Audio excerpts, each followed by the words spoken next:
Full circle. Full fucking circle. I am doing great. This time I actually have a face cam as opposed to the other time. So, yeah, now you can see the mug.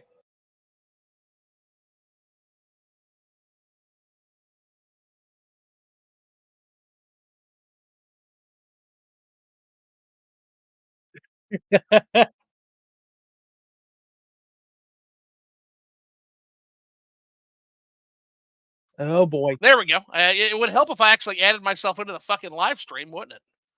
So they missed that fantastic intro, but that's okay.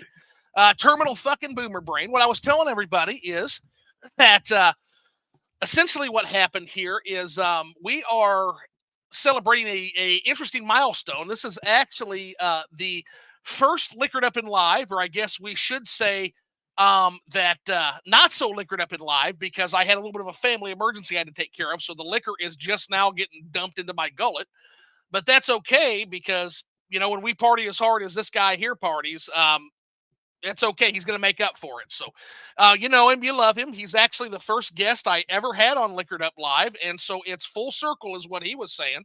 That we now have him back as our first round two, and it's Mad Belmont. So he said you've been doing good. So elaborate for me real quick. What's been happening since we last spoke? I know a lot of shit's happened, but I guess we'll start anywhere you Yeah, want, man. I've been going hard on the video content. I've been going hard on the writing. I just started a Substack. Like, things have been happening on my end, and I have something really cool that's happening. I've already written everything for it. I've already submitted everything, but I can't say just yet. Okay, because they haven't been finished yet. So once they get finished, and once word gets out on social media, then you'll start hearing about that project, this mysterious project I've got going on. That's you heard it here first, gentlemen. That he's got a very special project going, and so I'm sure we'll. But it sounds like you've been a busy little bee, man. Same here. Like, actually, I've got an unprecedented opportunity. I've got a whole 2 weeks basically to myself here, and so that has led me to start the Midnight Morrowind Club that we might get into a little bit tonight, depending on how I feel after everything. But basically, I'm taking the opportunity to have some the free time I normally don't have over the next 2 weeks, and we're gonna take this to the moon. We're gonna take this as far as I can with actually getting some gaming in. Now, I probably ought to start juggling that between Morrowind, which I am now obsessively hooked on, and actually getting some content for the channel done. Like my real content, like my original content, before I started getting drunk on weeknights and hosting Liquored Up Live and playing Morrowind endlessly. And I probably ought to get back to those Switch reviews at some point, huh? Yeah, probably. I mean, Yeah. I have missed them. No, they're You know, coming. I'm Yeah, they're. I promise they're coming. Space for the Unbound. I'm going to try to have done by next weekend. And I'm really cool. interested in that one because, that one in particular, it's set in 19. It's set in the 1990s in Indonesia, so it's got a really unique setting. And it was basically a nostalgia trip that this guy kind of did. Used his own childhood to kind of give a narrative storytelling adventure. There's things I like about it. There's things I don't so much like about it, but the setting knocks it out of the fucking park. And then on Yeah, that and then on top of that, it also plays to various effectiveness one of my favorite literary genres, which is magical realism. So if you've ever read like novels like A Thousand Years of Solitude, or if you've read Midnight's Children, Salman Rushdie, incredible stories. And this game really delves into that magical realist tradition that I'm super excited to kind of go into the links between that. Or you know, not every gamer's a literary buff, so let me drop it down a little bit more to a lot of gamers levels. Everybody here watches anime, right? So if you've seen The Melancholy of Haruhi Suzumiya, Very similar Okay. vibes to that. Yeah. So the magical realism, like basically it's a realistic setting, but supernatural things are happening in the realistic setting. Essentially is one of the All major right. tenets to magical realism. So yeah, that's coming. The Zelda Breath of the Wild review is chugging along. That's probably gonna hit before the end of the fall. And then I've got some smaller reviews that I'm finally going to be materializing. I've got one on Pocky and Rocky Reshrined. I got one on another game that's also been kicking the shit out of me, which is Drawing Book Steel Assault. The game is hard as balls. Um, but in general, yeah, things are going really well. But I know you're a Castlevania guy, so the first thing I kind of want to get into is what a goddamn wizard you are at Castlevania, man. I popped into a couple of those streams, and like you ought to see this guy devours Castlevania 1 levels. Like just eats through them, man. Like nothing I've ever seen before. Well, it's just, Teach me, that was the senpai. game that got me into the franchise. I first played it when I was 4 years old, and I've been Damn. playing the series ever since. So I've basically played that one and Symphony of the Night the most out of this entire franchise. So it's to the point to where you've seen it on the stream from, I think it was either this past Monday or last Monday, where I basically can more often than not get through the first 4 levels of that game, Flawlessly. no problem. Yeah, flawlessly. The only thing I even remember you having a little trouble with is like the mummy boss, but I mean, yeah, hell, that mummy boss kicks the fuck out of me. So the fact that you're able to do it with more than half health is like crazy. Yeah, Like, and uh, the fact that I can save myself, like there were a couple times during that stream where I had like 1 pip of health, and I'm just like, okay, I need to quit my shit and just actually kill this fucker. So yeah, I can do that. Now there is a speed running tactic where if you get the crucifix there and you get a 2-shot on it and you throw it, if you throw it as you know how sometimes like the 2 will just come together mhm, and then just go the opposite way. right. If you get one of those crucifixes to hit when they're like this, it crit hits them and it's just a 1-hit kill. Oh shit! So there's like little speed tricks. Okay, that's super cool. And I'll tell you, Every single one of those bosses can be crit, and there are crit strats to them. Like how with cool. the bat, for instance, if it's either the stopwatch or the fucking holy water. If you get on the stairs near that door and you activate either the stopwatch or the holy water right as soon as the bat hits you, that's a crit on the bat, and you won't take any damage. Yeah, I'm trying to think of like my most hated bosses in each game, and like for me, that's good to know. And is that a crit strategy? Is that effective throughout all of the games, or is that just a Castlevania 1 thing? That's just the Castlevania 1 thing. See, it just goes to show you, and I think so. We were talking a little bit on last night's Midnight Morrowind Club, talking a little bit about the appeal of Castlevania and kind of the series sales a little bit, right? Yeah. I think that when you think about the programming that went into that first game, it's shit like that, that they didn't even think to do in other games. I think that's a big part of why that game is so endlessly revisitable. Um, just Oh, hearing yeah, for stories like sure. that is incredible. Now, I still get the shit knocked out of me. There's that one corridor late in the game with the Medusa heads and the Axe Knights Oh, that is yes, the pretty. casual killer, as it's called. The cash. Oh. So I'll you know what? I'll eat that. That's fair. When it comes to Castlevania, especially after seeing what the fucking moves you can do.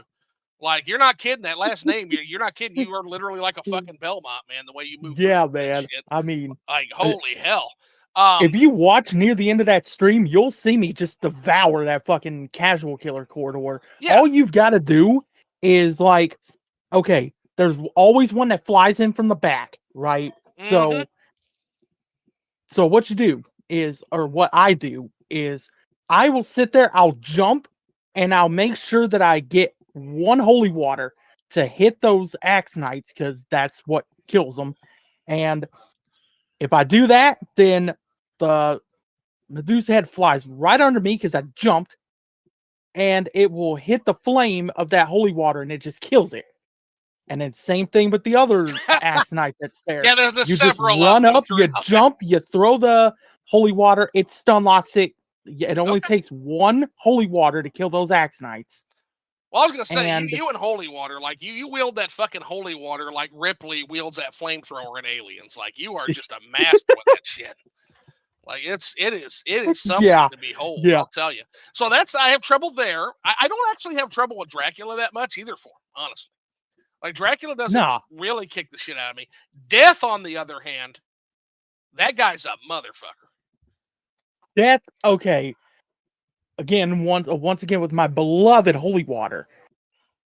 All you got to do is you go to the middle of the platform, you walk to the right side, make sure that you have one foot hanging off the edge, and then you just spam the holy water, and it'll hit the platform where he's supposed to land, and Right. then it'll just stun lock him in place. So he can't even You throw don't have to his deal little with the dumbass sides or sides, and anything. yeah, nice. Okay. Well, that's good to know. That is really good to know, and I can't wait to see you play more of these. Like you mentioned, you're going to be eventually playing through Symphony, which is cool as hell. Now, That's this coming Monday, and I have two polls up, one on YouTube, one on Twitter, for what I'm going to do on Wednesday. And Rondo of Blood 100% is on that. It's on that poll, and it is running away with it. It's literally running away. so the main one, the main thing about Symphony that I remember, right? So keep in mind, I came very late to Symphony. I never had a PlayStation 1, and it wasn't until the PlayStation 3, which I had picked up that for Dark Souls, basically the Souls games, PlayStation 3, that I downloaded Symphony Yeah. of the Night and played through that for the first time on that system. Blew me away by far. Like, still might be my favorite of all Metroidvanias. I don't know. Hollow Knight is really close. I think Hollow Knight might actually do it, but I don't know. Symphony of the Night is so good. That's such a great game. Yeah, Symphony is it's phenomenal. Yeah, Like, it's my favorite game of all time. I love okay, that game to fair death. choice. Fair choice. Definitely in my top games for sure. And then you think you're done, and then you get to the fucking inverted castle, and you're like, what the hell? Like, Oh man, I'll never forget when I found that, because like you think I yeah, had your been shaft getting is not anywhere close to being done? Yeah. yeah, like I thought that I had been getting the main ending right. When you go and you beat Richter in the castle, and you're just like, okay, well, I was like, okay, that's the ending. But no, I went and I actually decided I'm gonna explore everything that this castle has to offer. And I do that, and I get to the part where I fight Maria, and then she gives me the glasses to use, and she tells me to use them in that fight with Richter, and I'm like, okay. So I Right. equip them right before then, and so soon as I see that little fucking green ball just hovering above fucking Richter, I'm like, what the fuck? And so I'm like, okay, I guess I gotta hit it. And then once I actually did that, then the inverted castle comes down, and I'm like, oh my god, this game is amazing. Yeah. It's And what's like, amazing is they teased it, dude. They teased it. With talking about how Shaft, they teased it early. Because like that's one of the things, like something again, my memory's a little hazy. It's been all since I played it, but like, oh yeah, like Richter killed Shaft, and no,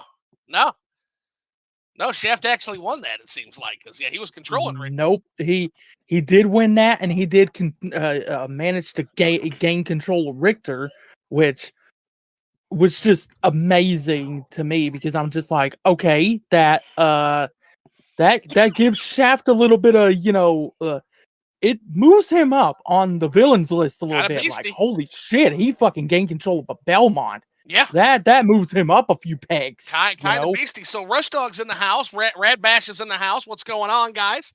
Yeah, Rad Bash is the one that kind of tuned me on that I was having a boomer moment and he couldn't hear me. And then Rush Dog says, Zoo buys a digital game. PS3 was truly a different time. Yeah, I know. Hey, but he bought the best digital game though. It's one of the few times I've actually plunked down for digital. And actually, you know what's interesting? So to explain that a little bit, because that's actually a fair point that Rush Dog brings up. So I do want to kind of get into that. So this is back in the hub days. So I don't know if you've ever checked out the SNES hub. It's still actually there. It's actually some of the only I actual. have. Yeah, it's I some have. of the only actual Zoo Deep Lord deep lore that is still out there that I haven't actually scrubbed and ghosted. So again, I don't control it, so and I would never do that. That's up to Masamune, who runs the website. But Yeah. so all the old discussions, all the old reviews are all still up there. And what's I interesting? actually read your Super Castlevania 4 review on there. What'd you think of that? I sat there and I'm just like, oh, that poor innocent soul. Like he Yeah, has oh yeah, no yeah. idea. That's where I made the point about the whip, isn't it too? Yeah. Which I think you've changed my mind on that actually. So, but yeah, because I think that's where I made the point about the whip. Was like one of the few, but I love that game. To be fair, I do absolutely adore Super Castlevania 4. But to get back on that, so at the time, keeping in mind this was current with the Wii, the Nintendo Wii. Yeah. And so I was actually at that time, I was actually I still preferred physical games. Still preferred physical games, but I hadn't had my heel turn about against digital games quite yet. Now I still wasn't huge on digital games, but there were digital games at that time I would buy. I was always a proponent. You can go back and look at those forums where I would say a game is always best on the hardware it was designed for. I still believe that's true.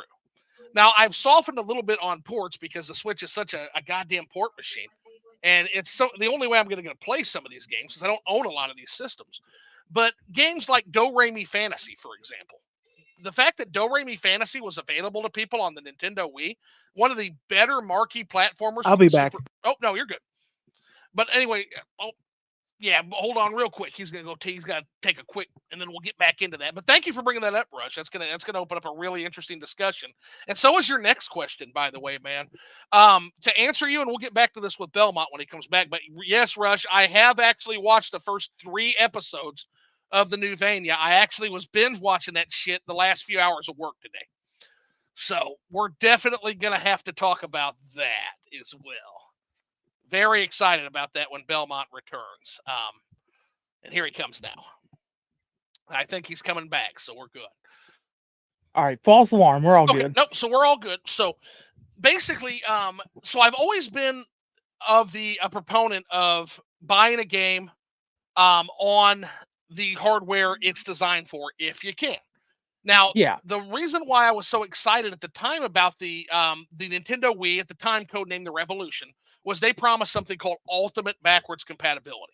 And so they did that through a digital library. So for the first time in a long time, they were offering games like Super Mario Brothers, Mega Man X, fantastic games that you could get on your Nintendo Wii. Fucking Chrono Trigger. Chrono Trigger was available on the Nintendo Wii's eShop.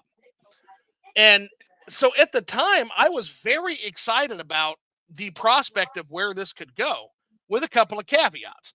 The other one I mentioned, Do Re Mi Fantasy, which is one of the marquee Super Nintendo games that nobody here's ever fucking heard of, by the house that made Bomberman, Hudson Soft.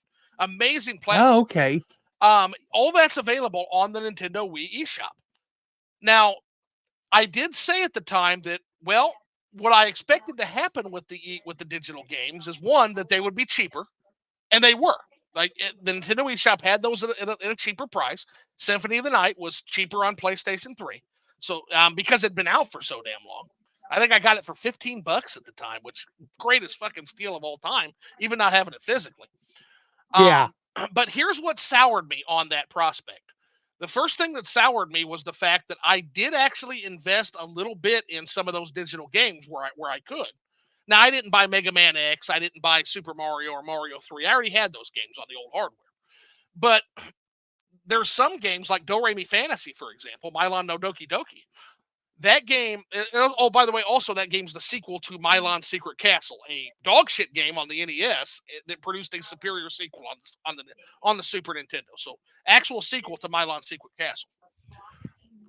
But all that aside, I keep going on these different rabbit holes. But anyway, to stick to my point, essentially what happened was Nintendo decided they weren't going to have a dedicated account system to be able to take your games from one system to another.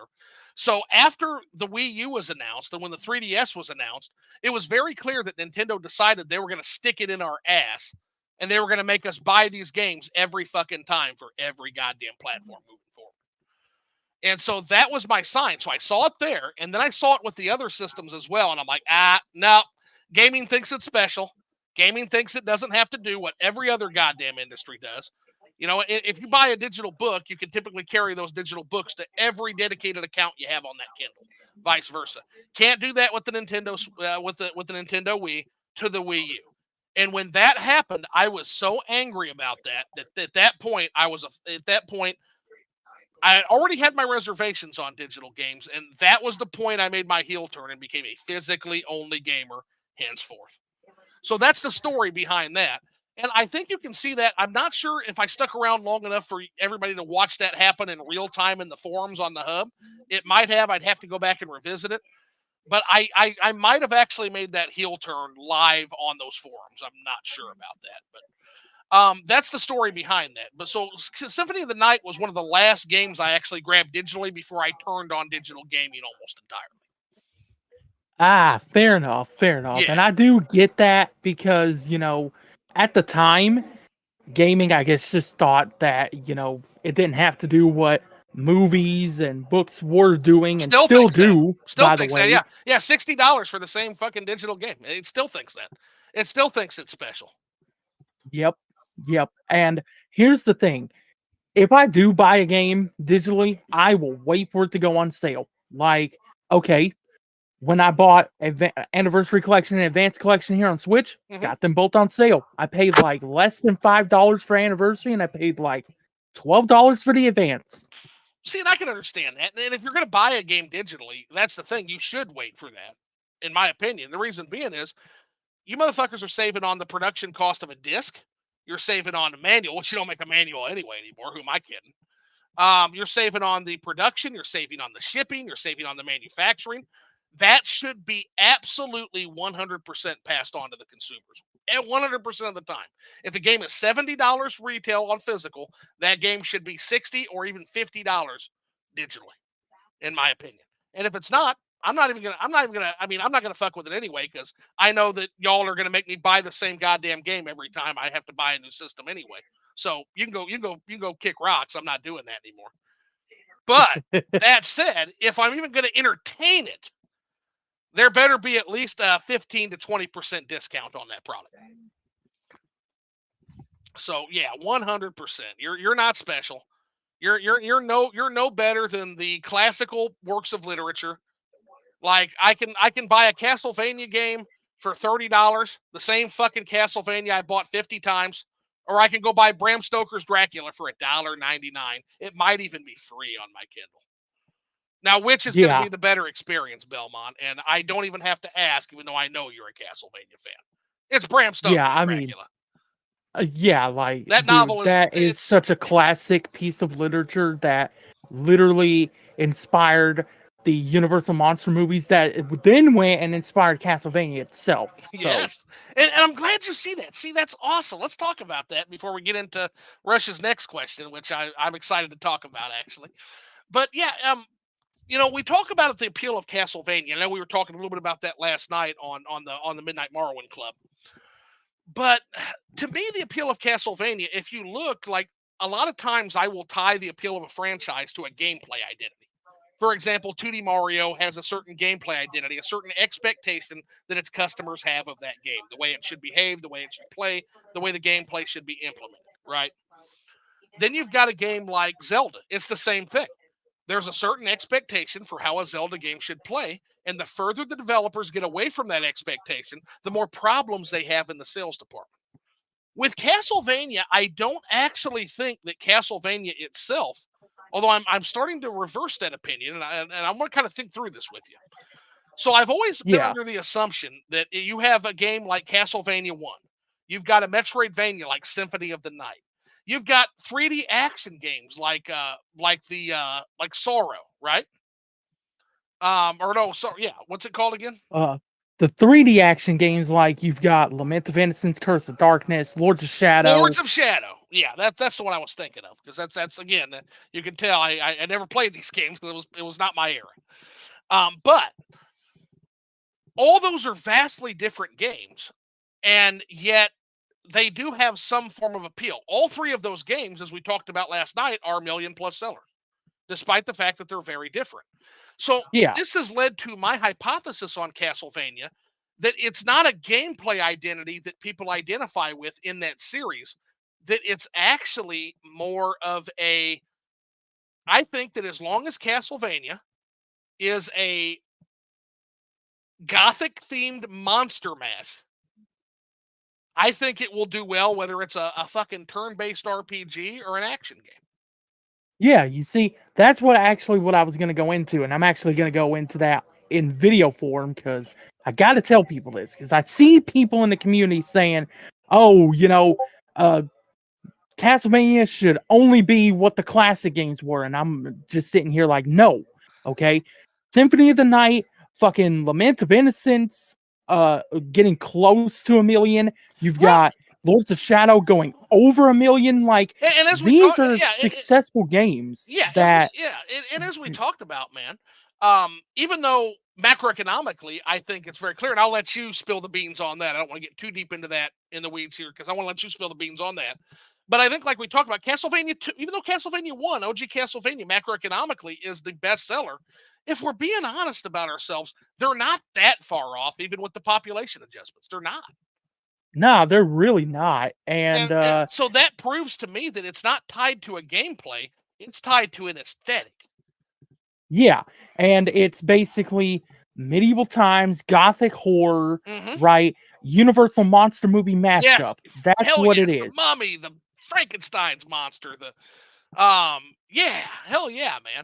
And I think we're on the same page on that. I think as long as Castlevania sticks to those roots and doesn't get too fucking stupid with the lore, looking at you, Lords of Shadow too. Oh, I I could had go to, on and I on you about know that I fucking game. and don't worry about it because I'm never gonna play it anyway, and I had to spoil myself on it. Holy shit! Yeah, I mean, first you said it in modern times, big no no. Then you make a Belmont Dracula, again, that's double thumbs down.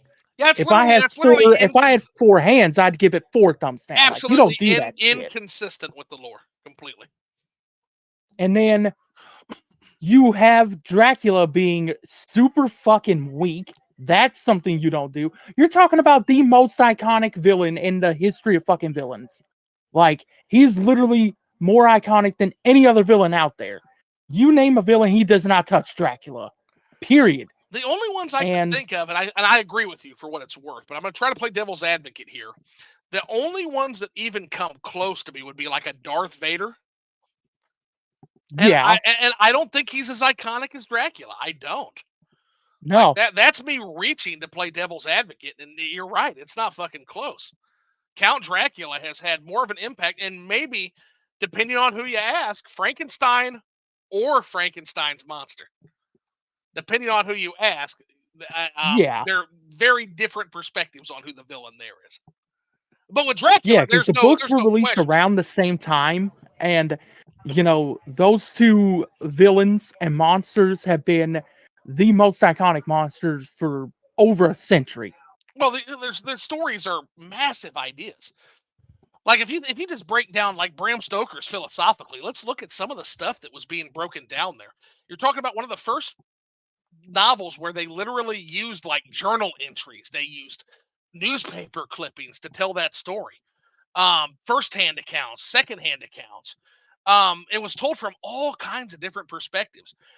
You have the little bit of the class issues going on where Dracula was able to get a foothold in Victorian England due to the way the poor were just not even thought about. You've got so much going on there. And then if you look at Frankenstein, essentially Frankenstein is a novel about God and the rebellion of the so-called created against the so-called creator. Like there's just so many big ideas going on there. The nature versus nurture. These are novels of just phenomenally large ideas, man. Yeah, and these are ideas that you can take and just spin in many, many, many different ways and find success with it, as people have done over the years. How many fucking film adaptations of Dracula has there ever been? And I guarantee you, 9 out of 10 of them have done extremely well. Oh yeah, no, you've got the original, like the Bela Lugosi films. You've got my personal favorite will always be the Hammer Dracula films with Christopher Lee. Ah, Um, Christopher Lee, yes. I yeah, have not seen those oh, personally because dude, I didn't get to back then. right, Uh, Hammer horror wasn't really played a lot on TV, and I didn't see any VHSs of it right. in my video stores. But I do actually have a Hammer horror film back here, Oh, that's Curse of the awesome. Werewolf.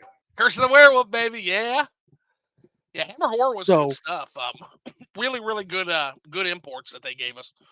And that was kind of my first introduction. Actually, that was my first introduction to Dracula. So imagine me, like a little 6 or 7 year old kid, and like Dracula's maidens are getting ready to do their business with. Oh, I'm drawing a blank. Alcohol's starting to kick in. Not Quincy. The the main Jonathan Harker, I think his name Harker. Yeah, is. Mr. Harker. That's it. And then Christopher Lee's Dracula busts in with those bloodshot eyes and a bloody Now I've seen that image, and that just image is terrifying, dude. yeah, I've seen Nightmare that, fuel. and like, okay, when I was a teenager, I actually was looking up like the scariest forms of Dracula over the years, Right.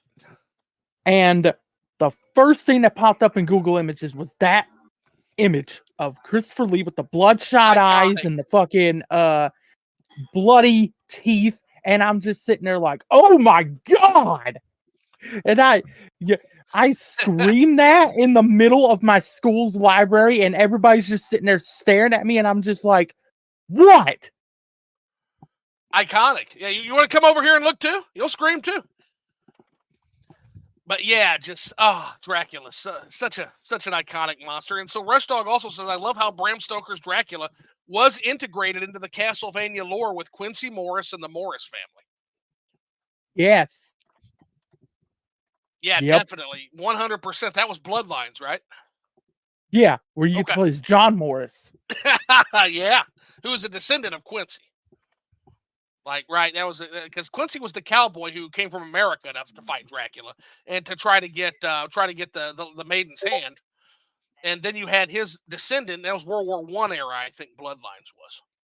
Yeah, and even set in World War One era, it still gave that gothic feel to it, right? Mm-hmm. And that's what I'm looking for right there. You can set it in, in an era, but give me that medieval, give me that gothic horror. That's all I'm looking for. Give me a gothic horror castle to run around in That's the and key. fucking smack monsters in the face with a whip, and you're fine. Hey! Guess what, idiots? It's in the name, Castlevania. It's called Castlevania. Yeah. So you'd think the castle might play into to whatever you're fucking building, right? What do I we mean, got? look at that. Look at that. Castlevania collection. Castlevania. Oh, I got And I my. also got season 1 of the anime right here. Oh, that's awesome. So let's talk a little bit about the anime, because actually that was Rush Dog's next question. He says, speaking of Vania, have you guys watched the new Netflix series yet? I have not watched Nocturne yet. No, Not because watched. I do not. So I Uh, watched 4 episodes, but part of it while I was also doing work tasks. But I am impressed with what I've seen so far. It's impressed the I hell out have not seen Nocturne yet of me. because I don't have Netflix and I don't plan on even with Castlevania Nocturne being on there. I am not paying $20 to see Nocturne and then just not turn on Netflix after that. Yeah, but you have a So, PC, right? yeah, well, I have a laptop which you're seeing this face cam on. Okay. So, Let's see if you have, you can always kind of sail the 7 seas and see if you can't locate that. I bet it's on there somewhere. yeah, fair enough. That's all. We'll leave it at that, because I know YouTube gets kind of cagey about that.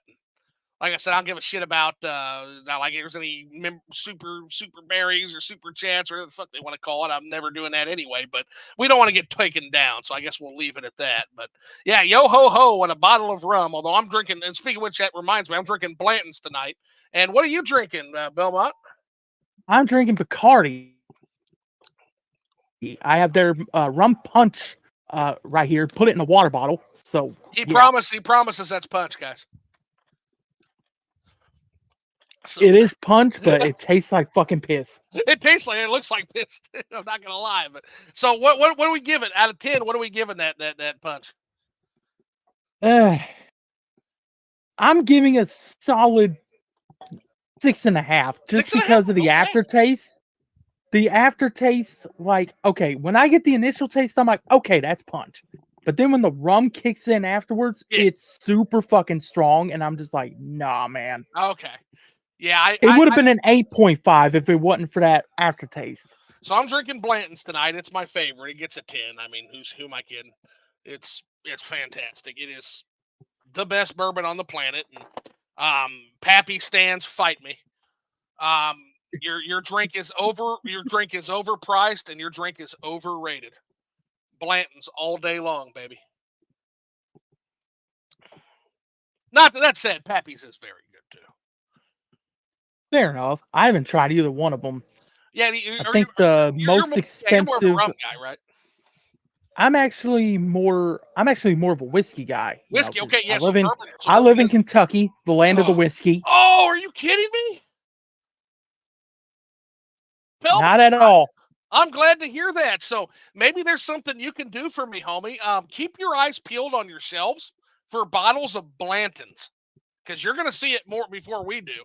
And if you see it, grab it for me. I will find a way. My boomer ass will find a way to figure out Venmo or PayPal or something, and I will pay you for it, and you just hold it for me, okay? And then at some point, Okay, I'll take yeah. a trip up, and we'll do this live some night, and I'll go collect my bottle of Blanton's from you because the shit's getting about impossible to find on the secondary market. Like it's getting stupid expensive secondary. Yeah, like, I actually went and looked it up. I did some research on it because I heard you talking about it with somebody else, and I'm Yeah, just like, what are I they want. wanting? What are they wanting for it where you're seeing it? Uh, now I seen online. I don't know if there's any in any stores around here. I will definitely look if I ever get the chance to go. Yeah, it's 70, But 70 to 85 is the shelf price. I know you ain't seeing that. no, online I've seen it anywhere from like 100 to 115. Like people Motherfuckers. are overcharging the hell out of that. Yeah, that's ridiculous. That's I mean I pay it, but I'd rather not if anybody can find some for shelf price. Because oh my god, like it's getting stupid, man. But anyway, it's what is liquor up and live? I guess we can make a detour to talk a little bit about drinking. But in Yeah, general, so yeah, to talk about so back to Castlevania the series. So I'm digging it so far. So I don't want to spoil anything for you. So I'll kind of keep it, with what we generally know. So have you seen the trailers? You have. You did a trailer breakdown. yeah, I did a trailer reaction. Yeah, so you did a trailer reaction. So we're in the realm of Richter and Maria. Yep, See, we are in the realm of Rondo of Blood hmm because we see Richter and young Maria, hmm not Richter and older Maria like we do in Symphony of the Night. right. There's also Annette in there, and they also hinted at what seemed to be, to me anyway, I don't know if this is actually the case, Okay. but they hinted at Elizabeth Bartley being in there Do you want somehow. do you want a spoiler or do you want to keep it? You want to keep it mum right now? I guess I can be spoiled on if she's in there or not. Okay. Yeah, it's Elizabeth Bartley, but what's cool is I guess they worked out whatever the rights were, and they actually use her historical name. Oh, so they used Elizabeth Bathory. Nice. Bathory. Yes, Okay. Bathory. So I used the historical figure, which is fantastic because it brings up another great talking point, which is the fact that Castlevania, oftentimes, man, like Castlevania will legit, they will legit bring in those not only the literary references but historical figures into the lore.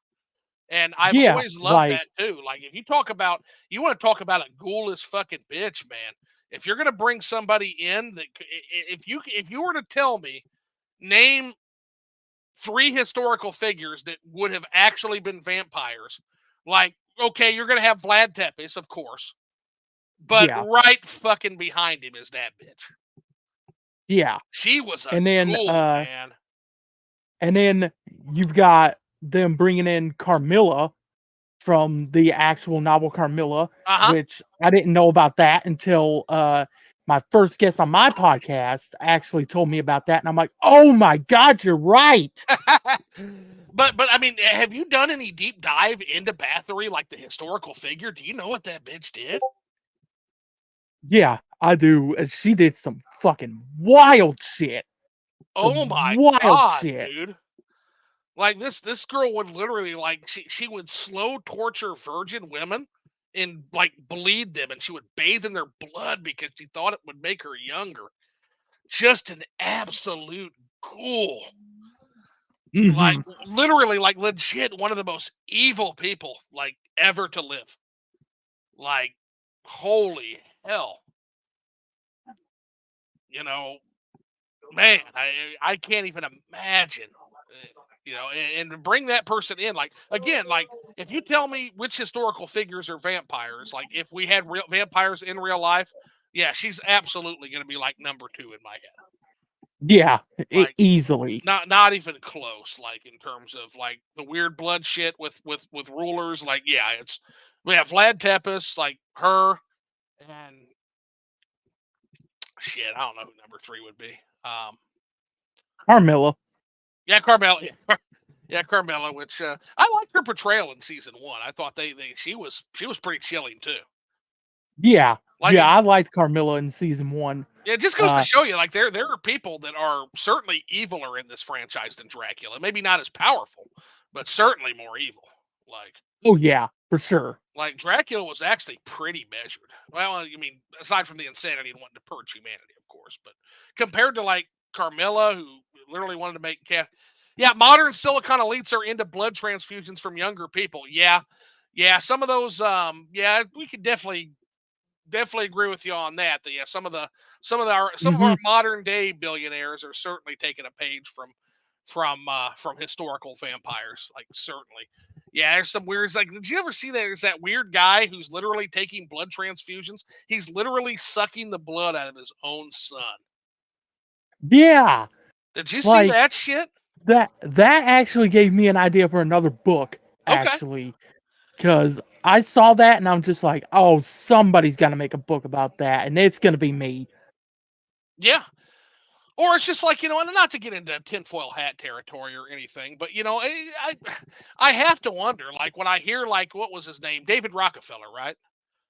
So when David Rockefeller went in, he's like 102 years old, going in for his eighth heart transplant. It's like, hey, Dave, where'd you get the hearts?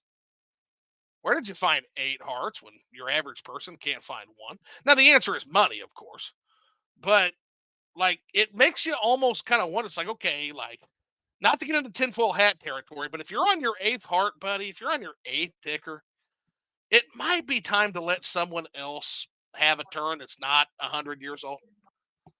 Just saying. Yeah. Just saying, homie. I mean, again, and that's not even like I said, not even get into tinfoil because I don't really think. I think it's pretty obvious. Occam's razor. Like I don't think that anything nefarious happened except that this guy's on his eighth heart. He's 100. I think what happened is he bought the heart. But there's a lot of Yeah. people I that need. mean, There's a lot of people that need hearts, Belmont, and oh yeah, for some of them are sure. fucking kids, man. But so yeah, modern day vampires. That's what you're talking. So modern day vampires. And so yeah, Bathory coming in, which is really neat. And then you've got he's been in the news quite a bit recently, talking about that the weird guy who's like the weirdo who's sucking his son's blood, basically. I've seen him quite a bit, and it's and here's the thing, I'm not going to discount like I think a lot of it's quackery, but I'm not going to discount it because like they've got the funding for studies and shit. Like there might be something to some of that weird shit. But man, like you're gonna do that to your own kid, and I couldn't fucking like, hey son, we need to have a talk. Like, I need your blood. I want to suck your blood. I want to. So, but anyway, so yeah, it's kind of going based on Bathory. And what's really cool, and my actually favorite character in the thing is actually she's a new character, and she's from America. She is an escaped slave who essentially came to France to fight the French Revolution because it looks like some of the aristocracy has been infiltrated by vampires. But she's like a freedom fighter who came to fight for liberty in France. And so they're also bringing the French Revolution. So as a history buff, like this series, I'm like head over heels for this series already. You got the French Revolution, you got figures like Bathory, um, you've got all that it's touching on all those different issues. Like it's really cool. Like it's really cool to see. It's Yeah, actually got me reading up on the French Revolution right now, and I'm actually finding some really interesting stuff. There's a text that is contemporary with that era. They've got Haiti too. Yeah, in Haiti, you want to talk about one of the flashpoints of history that nobody fucking talks about is the Haitian Revolution. Like how that ended up as well. So yeah, it's that revolutionary time period where a lot of your poorer people were basically tired of eating shit from elites, and so there was this revolutionary spirit all around Europe, America with the slaves escaping to freedom, Haiti with people rebelling against the government there. The leader of the Haitian rebellion, of course, literally on his hat, you'd see in a lot of his depictions, had a French Revolution pin. And of course, the French Revolution inspired by the American Revolution, right? yeah. And so you've got all And this stuff coming into play, man. it's cool to see the French Revolution in this series, and look, I know that there are going to be people out there that are super fans of Castlevania that are just like, once again, you're not one-to-oneing it. You're not one-to-oneing it with the lore of the franchise. And I'm like, look, the first franchise was based off of three. The first series was based off of Castlevania 3 Dracula's Curse. Mm-hmm. Okay. That's where you have Lisa coming in and then her dying and then Dracula going on this fucking rampage. Yes. That was basically the backstory of 3. Which took place in Victorian England. Exactly. And so now you've got this series set in France during the French Revolution, and it's Rondo was set during that time period. Exactly. Right? So it's not going too far out of the lore. That's my point. Yeah. Yeah, Like it's not going too far, but it's not a one-to-one, and there are people that will, just completely shit on this series for it not being that. That is basically what happened with the first series. Okay, like I literally seen people just shitting on fans of the anime and saying, and also saying like, if you like the anime and you think it's good, that you do not care about the lore of Castlevania, which, motherfucker, I make videos on this franchise. I have supported this fucking series. I have supported this fucking series since 1999. You don't get to fucking tell me what I support and what I care about and what I don't care about. So fuck you for that. Yeah, I mean, here since the late '80s. And so what I would say, and I share your sentiment. I'm gonna try to put it a little more diplomatically, but 100% share your sentiment. So what I would say to these folks who are trying to gatekeep the Castlevania series, that's basically what they're trying to do. This is a gatekeeping effort.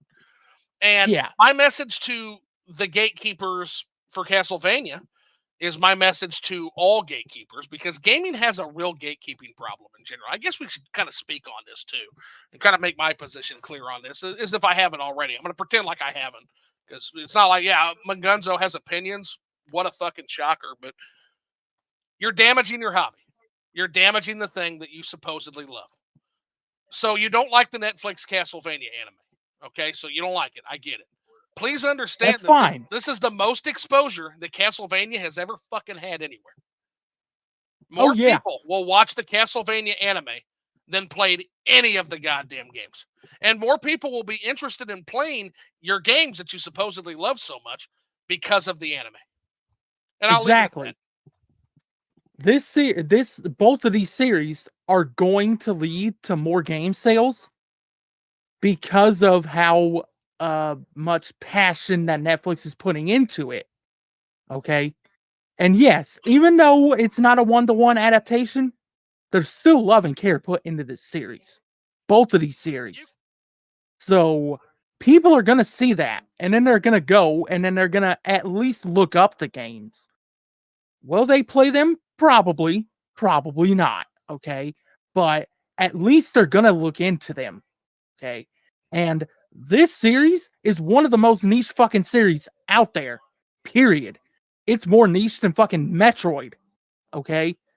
And I will be I have some proof on that I will be talking about next week, next Friday, actually. So be looking forward to that. Remember the macroeconomics, Belmont. Everybody take a shot. I definitely will. Oh yeah. Okay. Yeah, everybody, he did it. Austin mentioned. Yeah. Oh shit. Mangunzo mentioned macroeconomics. Yep. Oh, that was a slip. Oh well, can't undo it. It's live. Anyway. But yeah. People paying attention. I just told them my name. Oh well. Anyway, so long story short, gatekeeping hurts the hobby, and if you love Castlevania, you should probably support the anime because even if you never watch it, the people who are watching it are more interested in Castlevania than they've ever been. So I 100% agree with that. Like, don't shit on things bringing fresh blood into your series. Don't do that. Nope. And I've seen people say that if they do make a new game, they should implement some of the characters from the anime. And I'm just like, hey, if they want to do that, fine. Completely fine by me. If that's how you want to get the anime fans to play a game in this series, fine by me. I just want a new fucking game. That's all I want. And I'll tell you, some of the shout outs we're getting out of this game too. Is like holy fuck, man. If you ever thought I would see the names Drolta and Olrox ever again, like right? like what the fuck? Tell me these guys aren't fans. Tell me they're not fans when they include a random character from Bloodlines and a random character from Symphony of the Night in some form, even if it's by name only. Yeah, a random boss too. Olrox was a boss in Symphony. Olrox was a boss, yeah, and again, Olrox completely not the same character, not even close. Now, Drolta also not the same character because Drolta was like a witch that swooped in to fight you after you beat Dracula Form 1 in Bloodlines, basically. Before the third battle with like Demon Dracula. But so not the same characters, but just the fact that they're if you're or like Castlevania 1 when they showed like Beaky and Fireball. I'll be right back. No, you're good.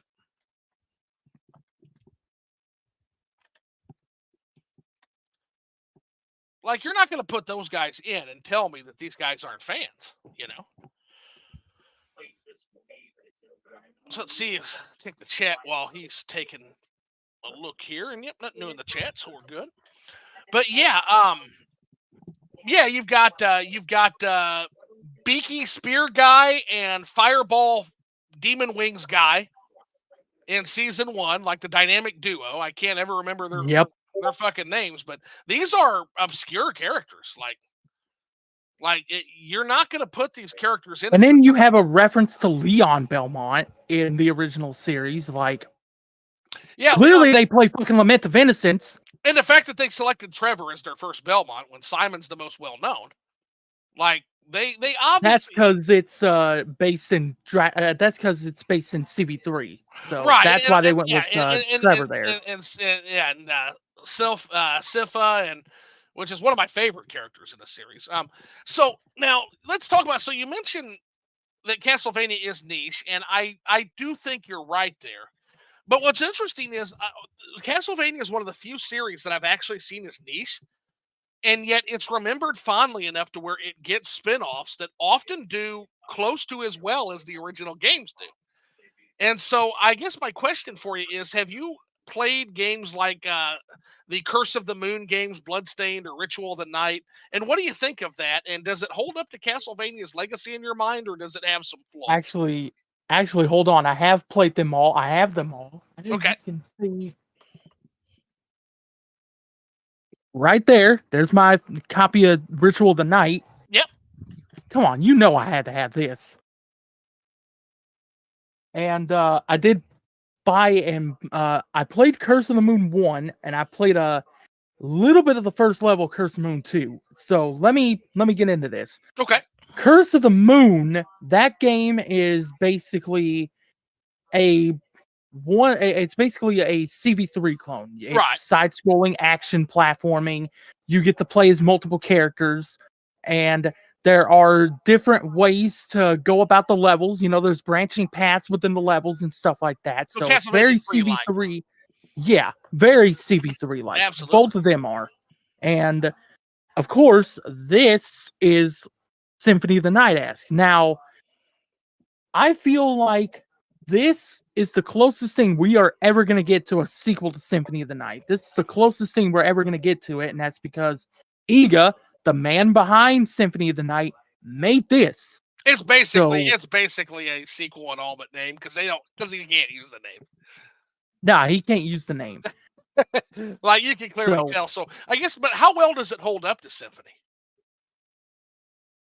It's not as good as Symphony. Okay. Like there's no way that anything Iga produces could even touch that game. Now, is that down to game mechanics, or is it just the fact that it's missing that Monster Mash Gothic style, or would you say no? It is in fact the game mechanics because sometimes that atmosphere is huge. Like To me, it's because it doesn't have my familiarities. It doesn't have my skeletons. It doesn't have my fucking werewolves, my it's so fucking big. Frankenstein's monster, my bats, my Medusa heads. It doesn't have that stuff. So to me, it can't live up to that until it gets that. And then once it gets it, then we can have a discussion on that. Absolutely. But I have seen people say that they prefer Ritual of the Night to Symphony of the Night, and that's completely valid because from a gameplay standpoint, they do hold up, Well, I'll give you this caveat because I started Ritual of the Night. I've got the other two Curse of the Moons on the list. I started Ritual of the Night, and I've got to tell you, not on Switch, it doesn't. Yeah, the Switch port, that was just pitiful. It plays a lot better on PlayStation. Yeah, how to not do a port in one says it's Bloodstained Ritual of the Night. Yeah, like now people now here comes in before somebody in the chat says, well, they excuse me, they patched it. I don't care. What's a patch? What the fuck's a patch? I don't know what that is. When you ship a game, that is the game. Yeah, and hell, it even had to be patched on PlayStation too. Like, it didn't come out in perfect condition on PlayStation. It had to be patched because it had a bunch of bugs and glitches and stuff like that. Yeah, so, to me, you made a bad game. Sorry, Iga. I know Iga is fondly thought of in the community. I'll always love him for Symphony of the Night, but you shipped a bad game, homie. At least on the Switch you did. So better luck next time. Now, yeah, Rush Dog says Ritual of the Night is one where you may want to break your no patch rule. So here's the thing. So for the review, I can't. It's going to get slaughtered on my review. As it should.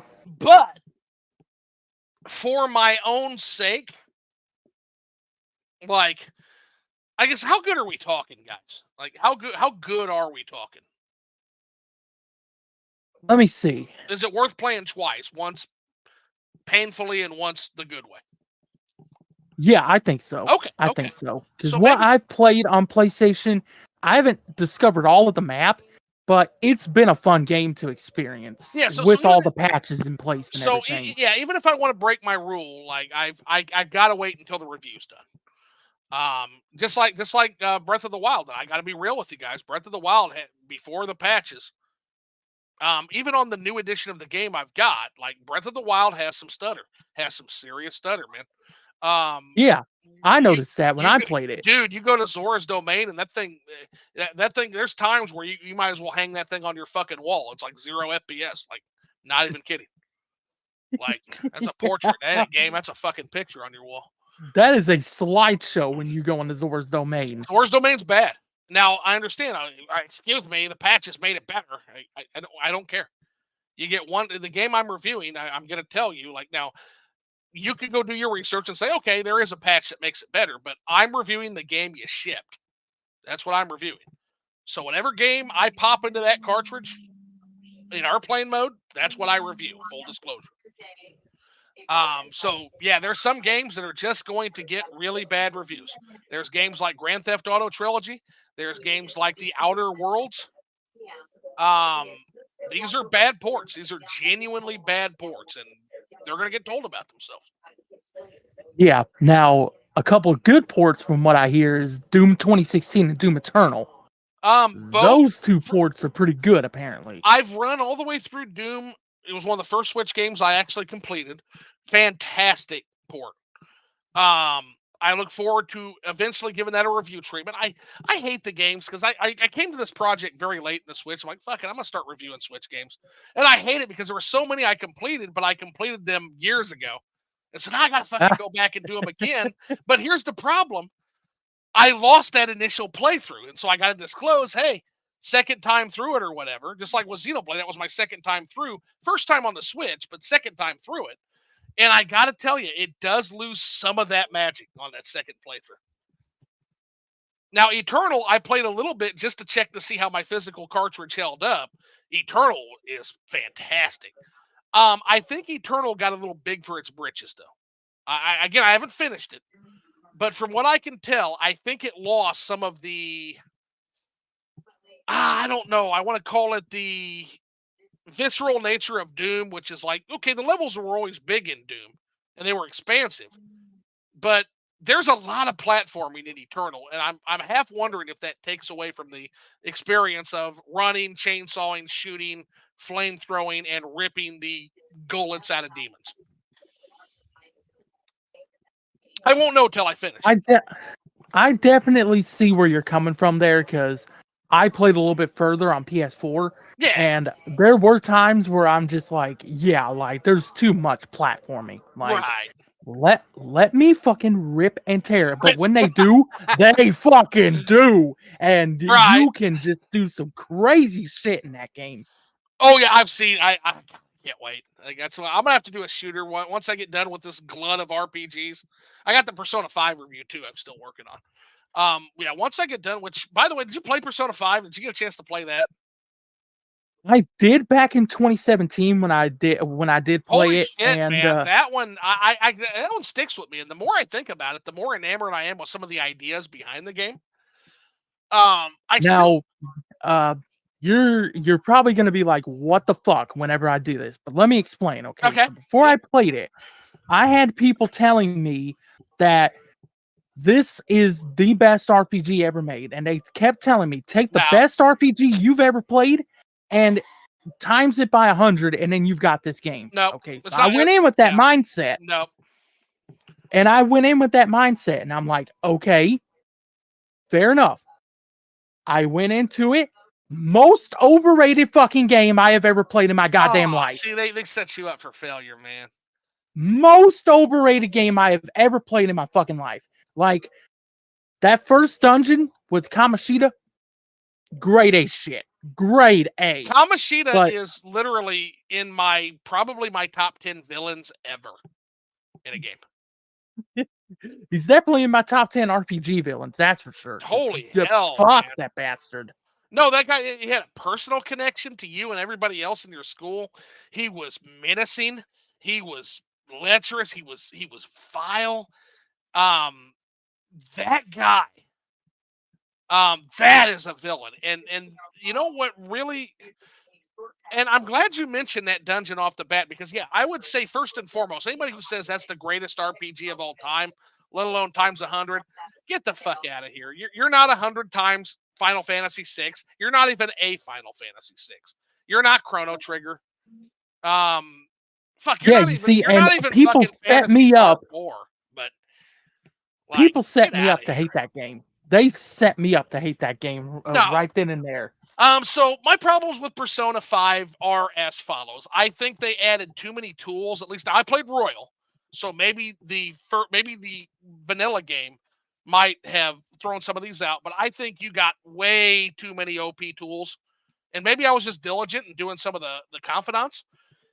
The tools they give you to complete that game there's way too fucking many of them, and they're way too OP, and you can get them way too early.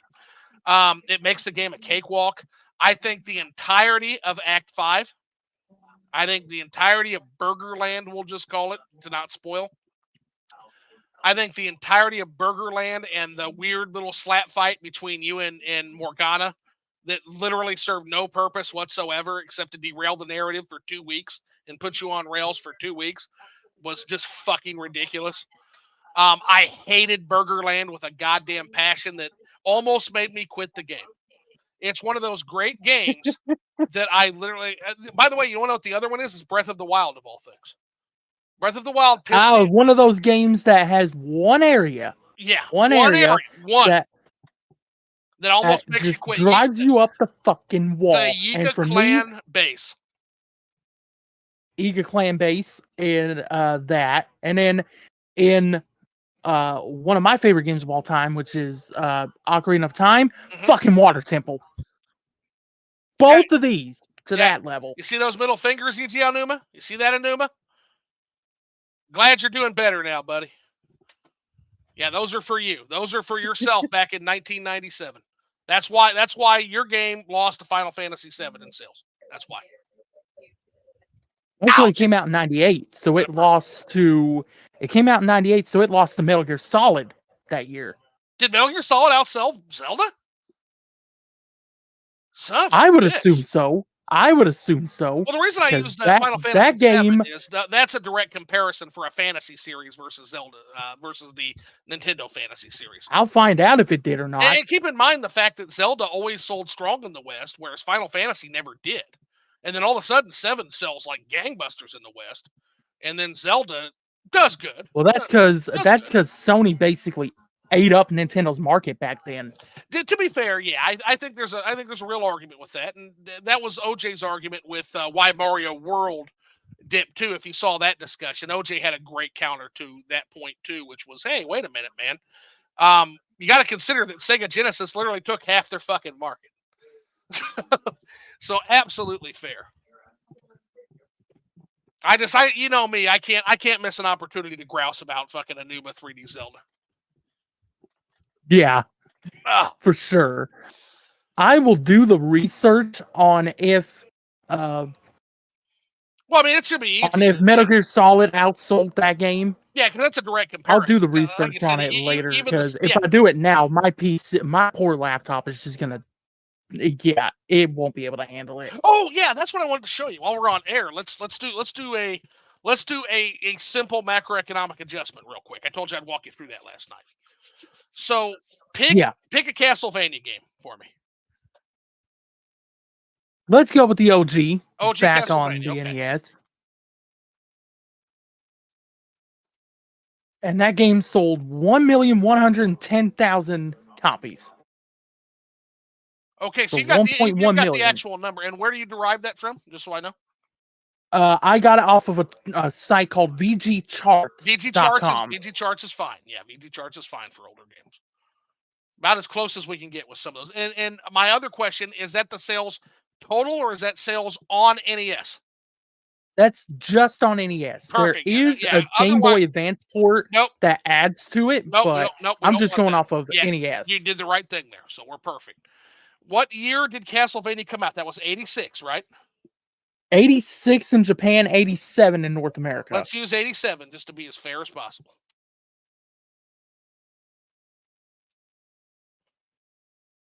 And speaking of Castlevania 1, it just celebrated an anniversary 2 days ago, because the Japanese release of it was September 26, 1986. So Worldometer, we're going to go to Worldometer.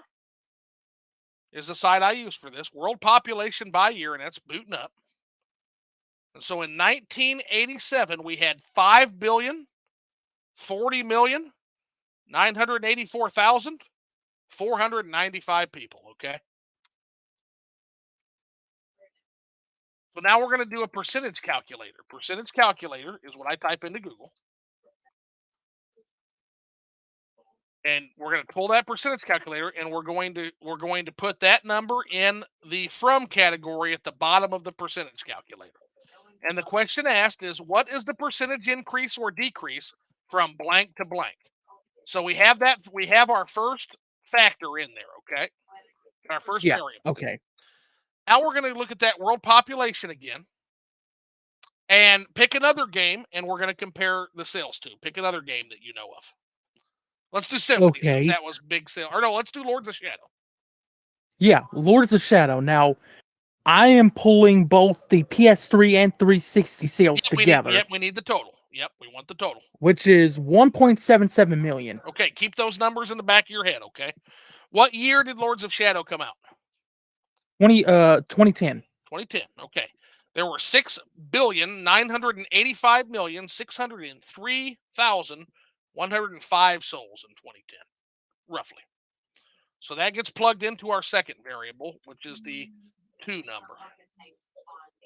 And now we're going to calculate.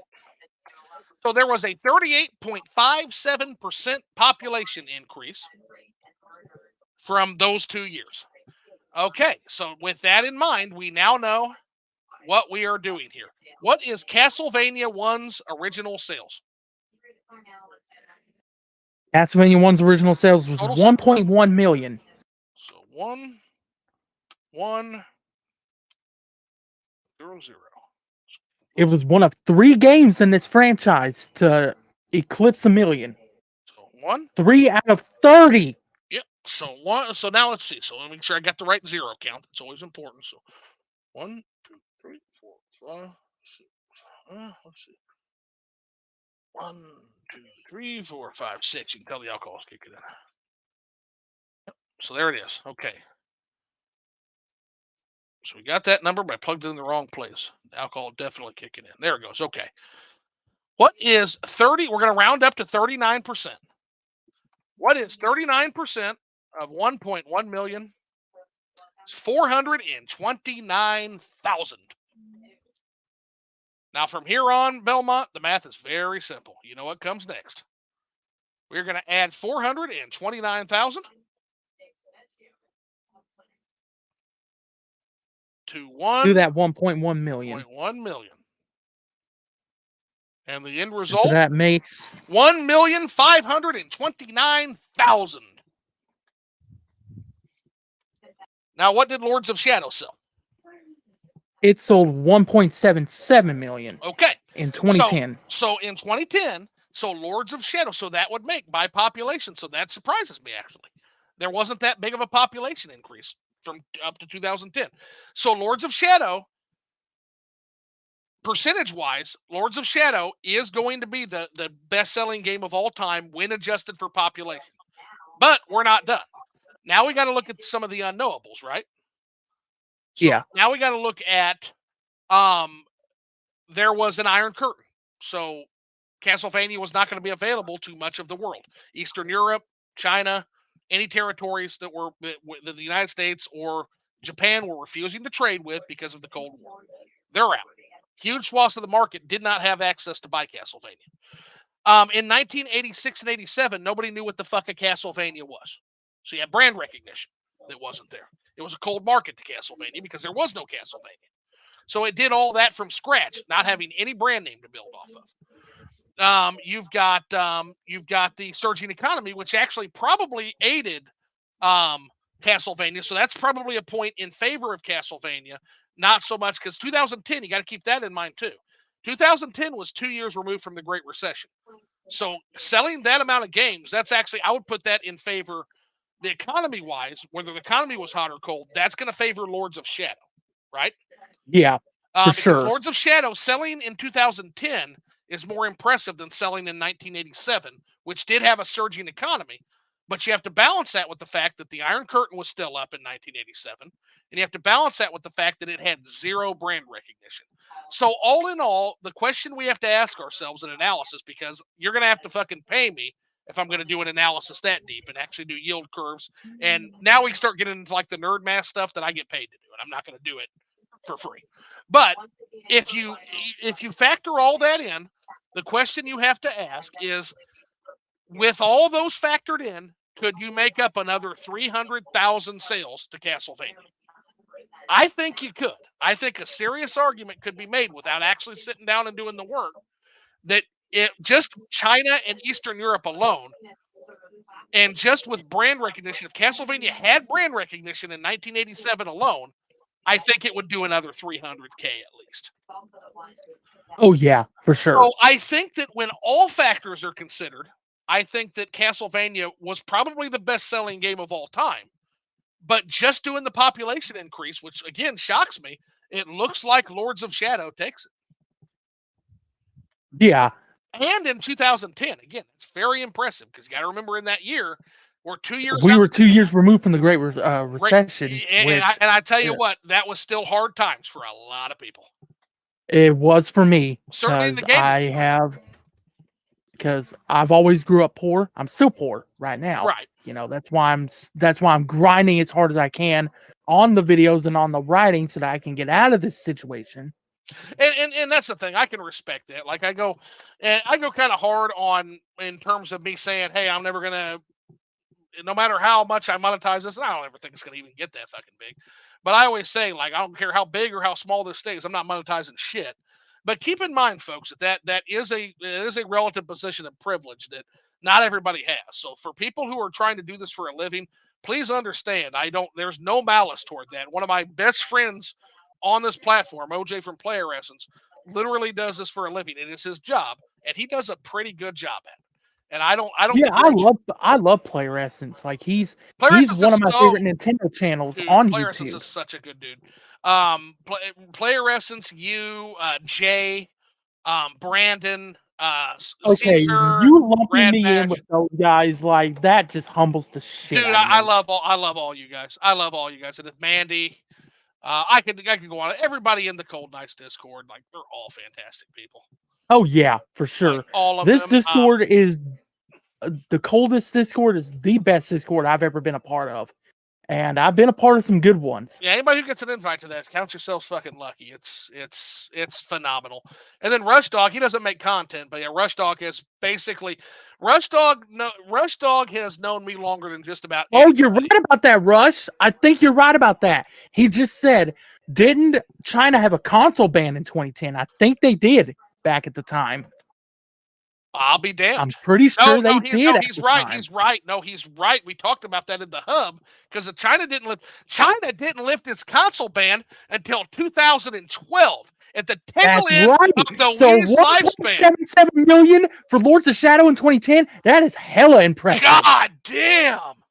So it had Eastern Europe, but Eastern Europe has never been a significant market. China is a significant market. That's the and it didn't even have that back then. It didn't have. Ooh, that's going to change your analysis, actually, Belmont. Rush Dog, that is fantastic, buddy. Good catch. That is good. Yeah, that's a great catch, I didn't even factor that in there. Catch. Yeah, my drunk ass sitting here talking like the console ban was fucking active back then. So Lords of Shadow had a shitty economy and no access to the Chinese market. And it still outsold fucking Castlevania 1 when it's adjusted for population up to that time. I think that changes things, actually. Yeah. So I think that so right off the bat, that actually shatters it. So that shatters a couple of our preconceptions, actually, because what that. Well, actually, I told you last night. I said I think Lords of Shadow is the best-selling game in the franchise. Period. You were right. So I'll be damned. Yeah, because here's the thing too. That's monumental, actually, because here's the thing. It also shows that the franchise has had growth. Because the reason we do the macroeconomic comparison, I'm not interested in what any individual game sells. Honestly, I'm interested in the health of the game of the franchise I'm doing the macroeconomic analysis for, and I'm interested in, is gaming growing or is gaming shrinking? And unfortunately, when you do these kind of analyses, you will find more often than not that most franchises, they're shrinking.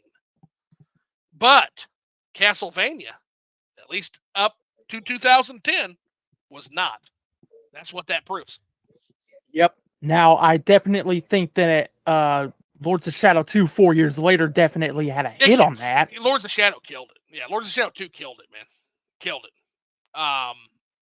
those sales. That's why that was rough. that's why I cannot stand fucking Mercury Steam. I get it, man. I get it. They're like your Sakamoto. Like I said at the Morrowind party last night, it's like, yeah, we're having a spite off last night because you're spiteful toward Mercury Steam and I'm spiteful toward Sakamoto.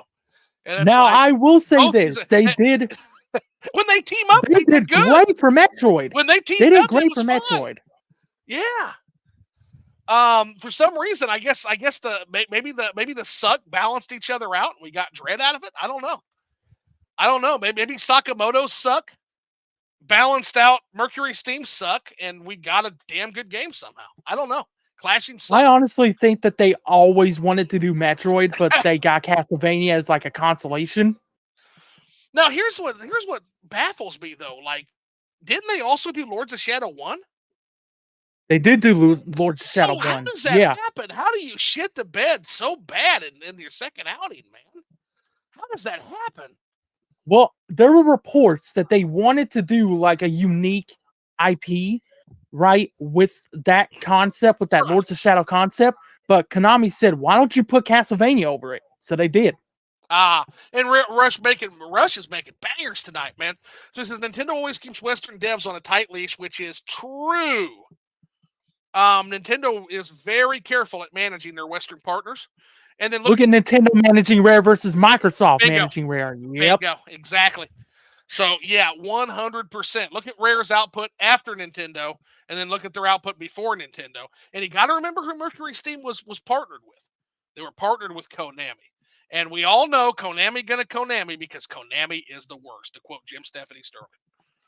Yeah, because like, okay, from the 80s all the way to the 2000s, Konami was grade A. It was a fucking one. One of my favorite game companies. They made Life Force, man. They made Life Force. Yep, and they also made Contra, Jackal, fucking Castlevania. Oh, the output was Silent Hill. Goddamn good. Silent Hill, yeah. So Silent Hill, what is your favorite Silent Hill game and what is your least favorite Silent Hill game? My favorite Silent Hill is Silent Hill 2. I love that game to death. Everybody's fucking favorite is Silent Hill 2. And what's your least favorite? And if you do play that original game, you will see why we say that. That game is a masterpiece in fucking psychological horror. That thing will never be touched in gaming. As far as the psychological horror standpoint, that shit will fuck with you. How are we feeling about Bloober Team handling the remake? I'm okay with it. Okay. I'm okay with Bloober Team handling it. Now, I do see if you didn't like the medium, you're probably, a little bit, I've got layers of fear on my list because it came physically to the Switch. And whatever scalper sold me that game, fuck you, by the way. Like, seriously. From the heart. Fuck you. That said, that's a bitterness for another time. I paid way too fucking much for that game. And that's the thing. And again, I hate it because it's going to impact my review. When you pay 150 G's, 150 gold for a game, I'm thinking in Morrowind terms, not 150 grand, guys. But oh man, you pay 150 bucks for a fucking walking simulator because that's what it's going to be. Like, yeah, that's gonna hurt. So please note when I make that review, guys, and I will disclose that. Like, hey, I bought this game for 150 bucks. It's gonna be kind of a hard haul for me. Please know that most people will be more gentle on this because most people aren't fucking stupid and they're just gonna download the son of a bitch. Yeah, like Layers of Fear, that's what I did. I bought it digitally on my Xbox, and I thought it was okay. I thought it was a good game. I thought it was a good concept. I said they can probably build off of this. What'd you pay for it? Not 150 bucks. Definitely not 150. I think I paid 20 for it. I'm a fucking idiot, man. When it comes to physical, I'm an idiot sometimes. Oh, yeah. Like, okay, let me tell you, if I had the money to burn like you do, I would have overpaid out the fucking ass for every single Castlevania game ever. I'll be honest with you. I would have done that. This. Yeah, but that's a series you like. I literally sprung that on a game I don't know shit about, except that it is from a team with a questionable. I wouldn't say questionable because they're good game makers, but there is a tear in the community. I've heard some criticisms. I'm not sure if they're good or basically the way they handle mental illness. There's some people that don't like how they do that, and in a game that centers upon psychological horror, I guess that's the concern a lot of people have with the Silent Hill remake. And again, Yeah, coming in from as a total stranger to all of it, I'm just kind of fascinated by the discourse and trying to avoid any spoilers. But in general, I I definitely recommend playing that game though. Like Silent Hill 2 is, oh my god, it's amazing. well, I should disclose I played Silent Hill too. Oh, okay, Yeah, okay. yeah, I played Like, Silent Hill. but if you're listening out there and you ain't played Silent Hill 2, you need to do that. Okay, spooky season's coming in just a couple days. Right. Okay, like, come on, you got to do it. Also, play Castlevania. It's perfect for spooky season. Yeah, I gotta do something. I gotta figure something out. I gotta get through the fucking Space Unbound. Gotta get through it so I can get to some spooky games. Like last year, I did Luigi's Mansion 3. Not that that's a spooky game, but it's Oh, perfect. that's one game I want to play. Now that I've got this son of a bitch right here, Play now that I got this, Luigi's Mansion 3 is chef's kiss, man. It's great. Um, the way I did Luigi's Mansion 3, kind of I likened it to the experience of a haunted house, actually, which is ironic because it's literally what it is. But if you think about it, it's kind of Nintendo's take, and it's brilliant because what Luigi's Mansion did as a IP, it did a couple of things I respect greatly. It gave Luigi, because Luigi has always been in his brother's shadow, always. Um, yeah, and what Luigi's Mansion did is it gave Luigi a gameplay identity of all his own. There's and I nothing love else. that. Yeah, there's nothing else like Luigi's Mansion. Just like Captain Toad, I feel like Captain Toad could be a gameplay identity moving forward for Toad. That's another game I want to check out. I Captain saw Toad, that on the Wii U, it's and great. I almost bought a Wii U just for that game, but I didn't because I was just like, man, I just spent $500 on a Right. fucking Xbox. Sure. I don't want to spend more money on another console. So You know? this is gonna seem like a strange comparison, right? Gonna seem like a strange comparison, but bear with me here. Did you like Super Mario Brothers 2 on the NES? Yeah, I don't understand why people hate that The, game. well, Yeah, sure, it's not one, it's not three, it's not that gameplay style. Sure, but my god, that game was fun in its own right. the simple answer to that question, Belmont, is they don't hate it. They don't hate it. A bitter old man named Shigeru Miyamoto retroactively declared that game to be a black sheep, and everybody in the gaming press ran with it. That's what actually happened. Okay, yeah. Nobody hated Mario 2 when it came out. Mario 2 literally was a victim of the cartridge shortage. If it wasn't for the cartridge shortage of 1988, it might have sold comparable to the first game, or not first game, but the third game. Literally, it might have sold at least 20 million copies. Well, Um, it did say Mario Madness on the fucking yeah, box. that game was very popular. You go on YouTube and you can type. I'll send you the link when we get done here. There's literally a YouTube video. You can pull it up, and it's John Stossel, and he was a reporter at the time, and he's literally covering people literally going across state lines and standing in lines of literally 100 plus long and strong, and there's only a few copies in the store, and they're all queued up, hoping to be the one to be able to get those games. It was that and Zelda 2, both the same year. And people were Okay. literally going hunting those games, going across state lines, standing in huge lines to do it. The bullshit around Zelda 2 and Mario 2 and Castlevania 2. Sorry, AVGN. Yeah, I was just about to mention that. I Yep. was literally just about to mention that. Yeah, ABGN, look, I love you. Your videos are great, but fuck you for what you did to Castlevania 2. That game is not as shitty as you fucking said it was. Yeah, that review was a Okay? shit ton of fuck, dude. Absolute shit ton of fuck, to use his own parlance. People enjoyed Castlevania 2 at the time. It was about as obscure as any other fucking Nintendo game. Those games were obscure. Those games, that was at a time where they Now, literally expected you to know a buddy who had Nintendo power. Like they literally did. I'm not saying it was right. I'm just saying that yeah, was an and age. not to mention, That was a Wild a lot West, of the man. blame, exactly, and a lot of the blame can actually be put onto Konami too, because they did a horrible fucking job translating that game. What Okay? a horrible Like, night to have a curse. and then, something about Dracula's riddle, and all that shit. And I'm just like, oh my god. Every time I play it, I'm just like, this is painful. Absolutely.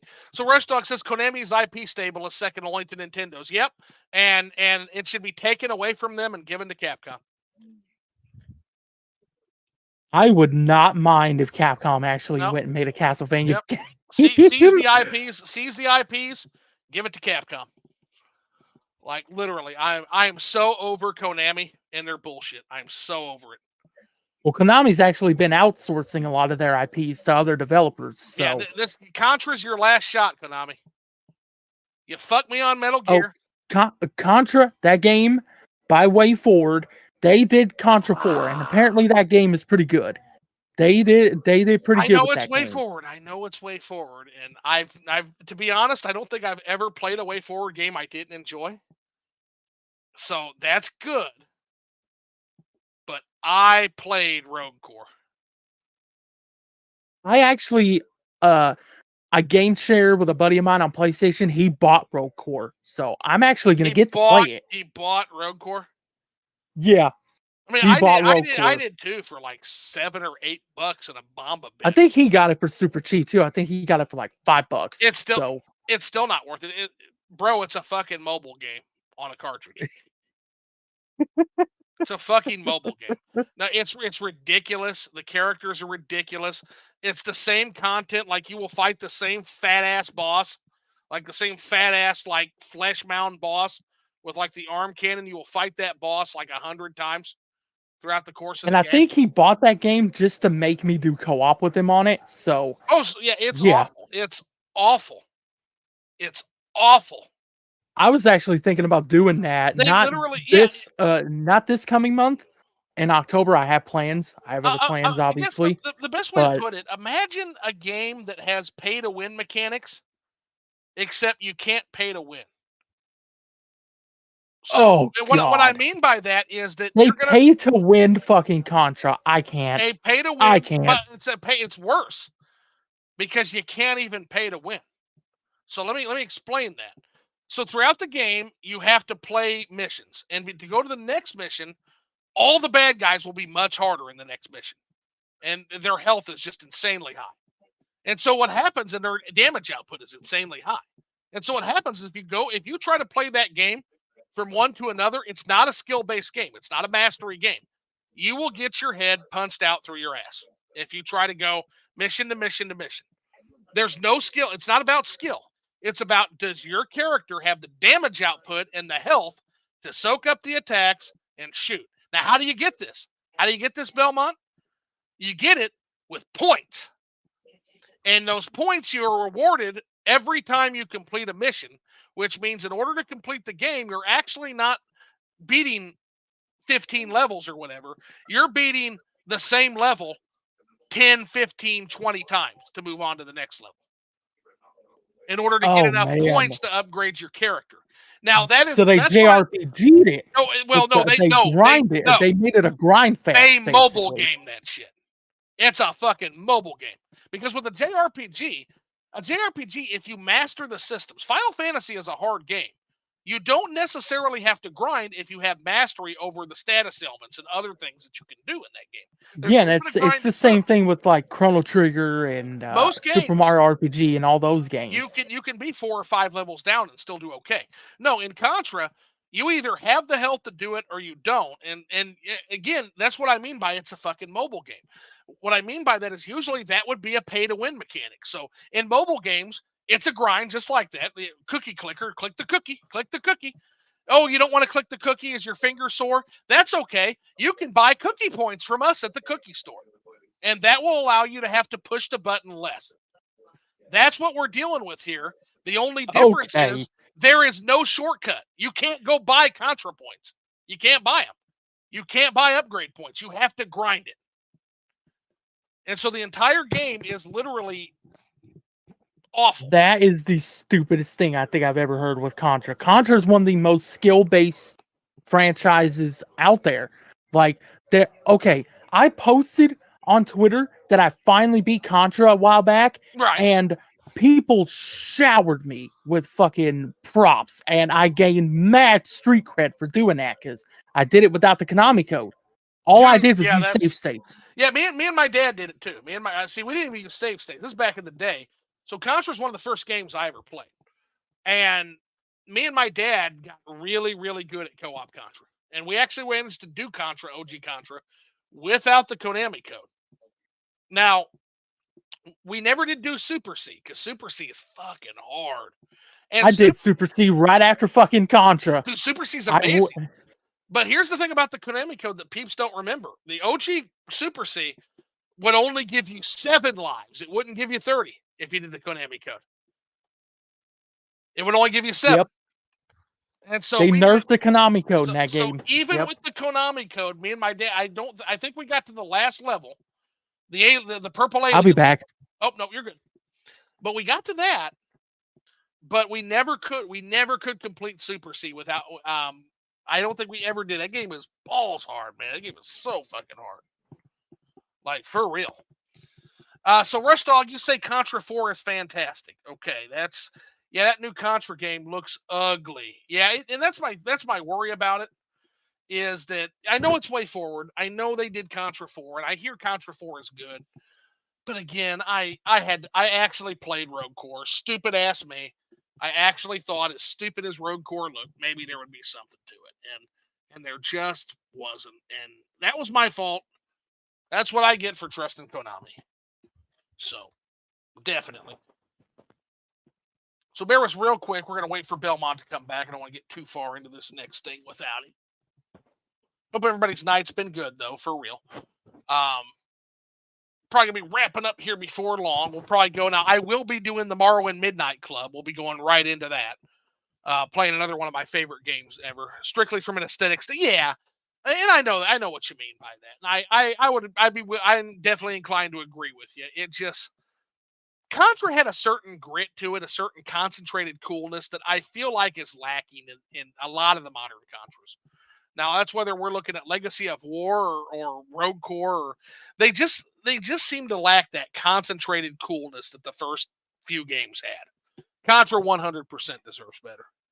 100%, man. 100%. When you look at like a game like Contra 3, the Alien War, Super C, Contra, even Contra Hardcore, which a lot of people actually like Contra Rogue Core better than they like Contra 3. And I think there's a serious argument that can be made there. Like, after recently playing through that again on the Contra collection, like, it's good, man. That's a legitimately good game. Like, it's kind of a boss rush, kind of boss rushy in the best possible way. But I'll tell you, they had some really good output. The Sega Genesis had some really good games that differentiated from their Super Nintendo counterparts, I think, for sure. Okay, what I missed? Oh, we're just talking a little bit about Contra, and we're talking. We kind of went into hardcore, and Rush Dog's actually in the Contra hardcore camp over Contra 3. I think that's I think there's a lot of argument, much more replayable, lots of different characters, different missions. That kind of reminds me of the whole Bloodlines versus Super Castlevania 4 camps. We were eating so good in the 16-bit era, Belmont. Oh my God. You really were. Dude. Now, I was born right at the end of that era. I was born in 1995. So I was right at the end of that era. You were almost a PlayStation baby, yeah. Almost. Almost there. Well, almost. if you count Japan, I was. Right. No, for sure. Yeah, August of 1995. Yeah, that's absolutely wild. So I guess we'll end. My last question I have for you is, and there is a Castlevania boss in Contra Hardcore. Is it? Again, is there? I didn't. Yeah, I'm gonna trust Rush on that because I haven't beat it yet. I played a little bit of it for the Contra Legacy collection.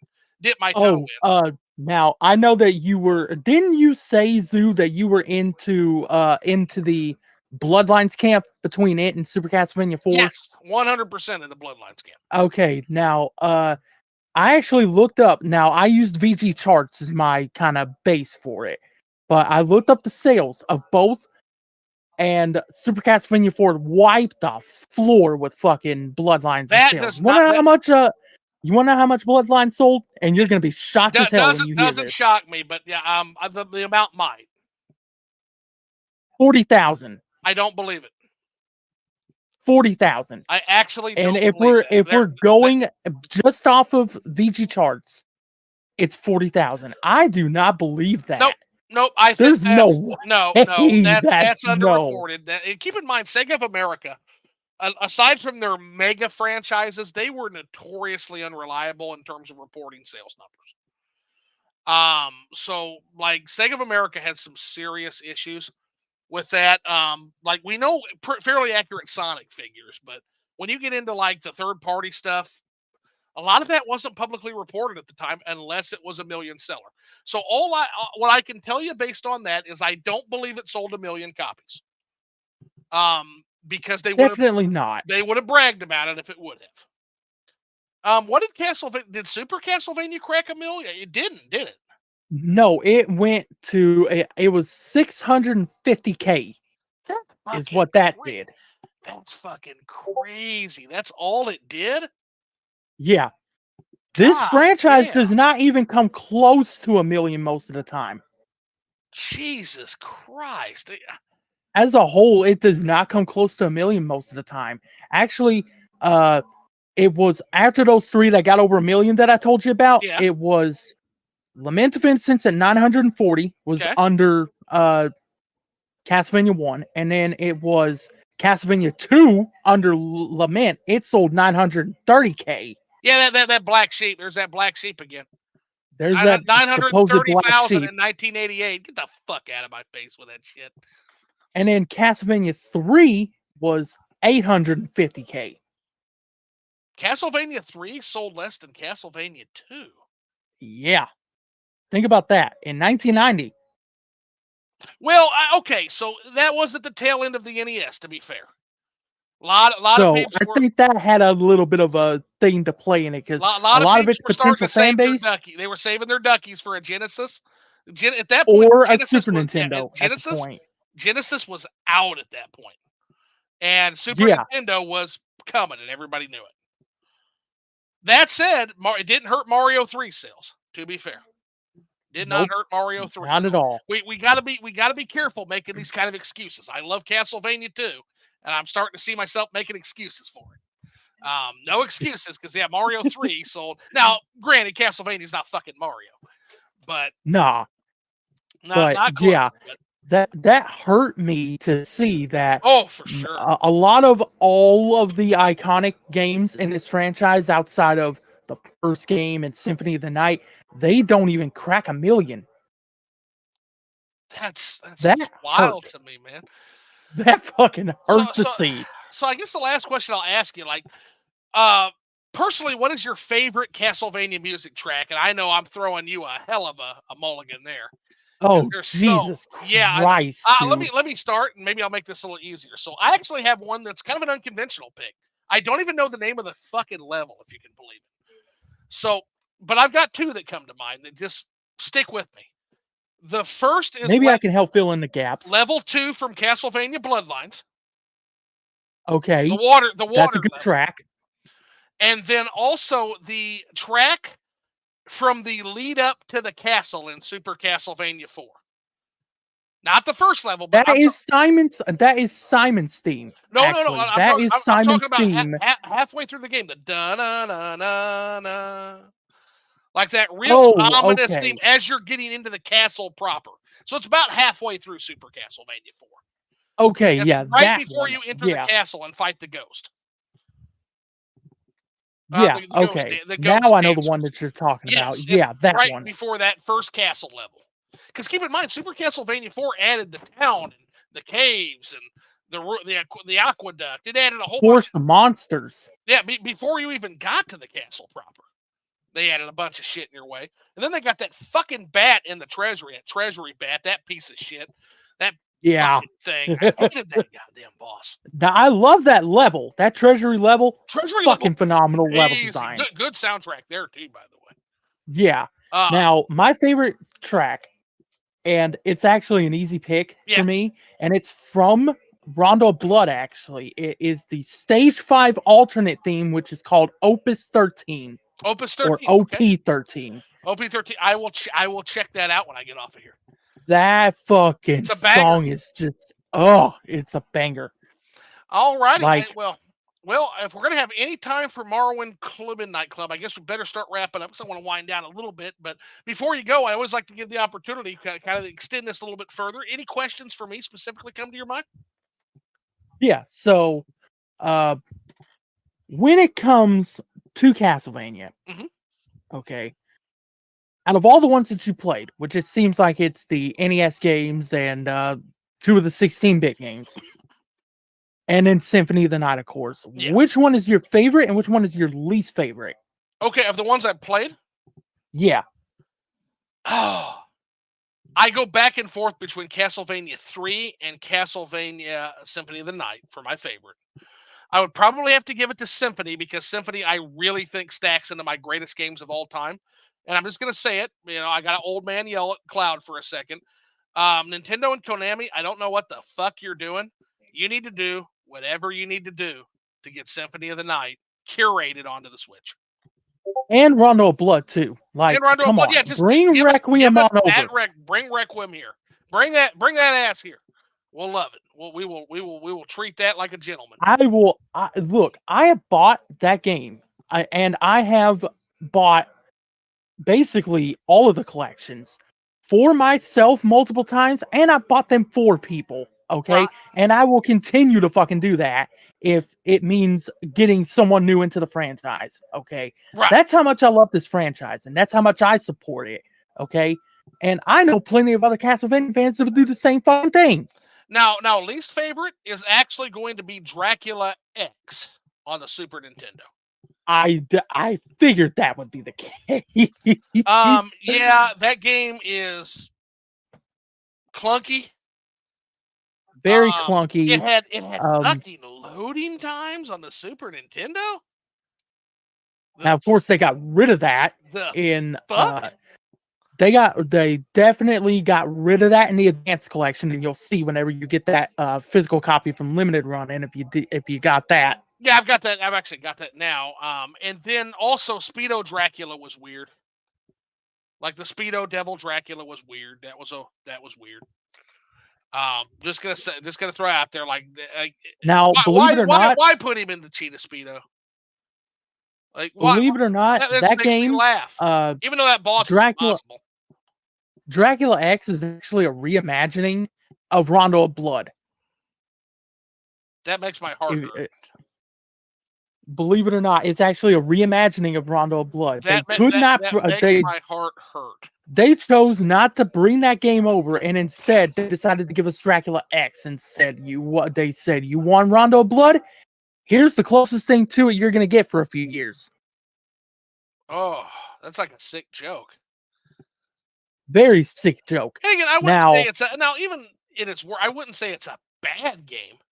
No, but it's definitely not. But in terms of the Castlevanias, yeah, for sure.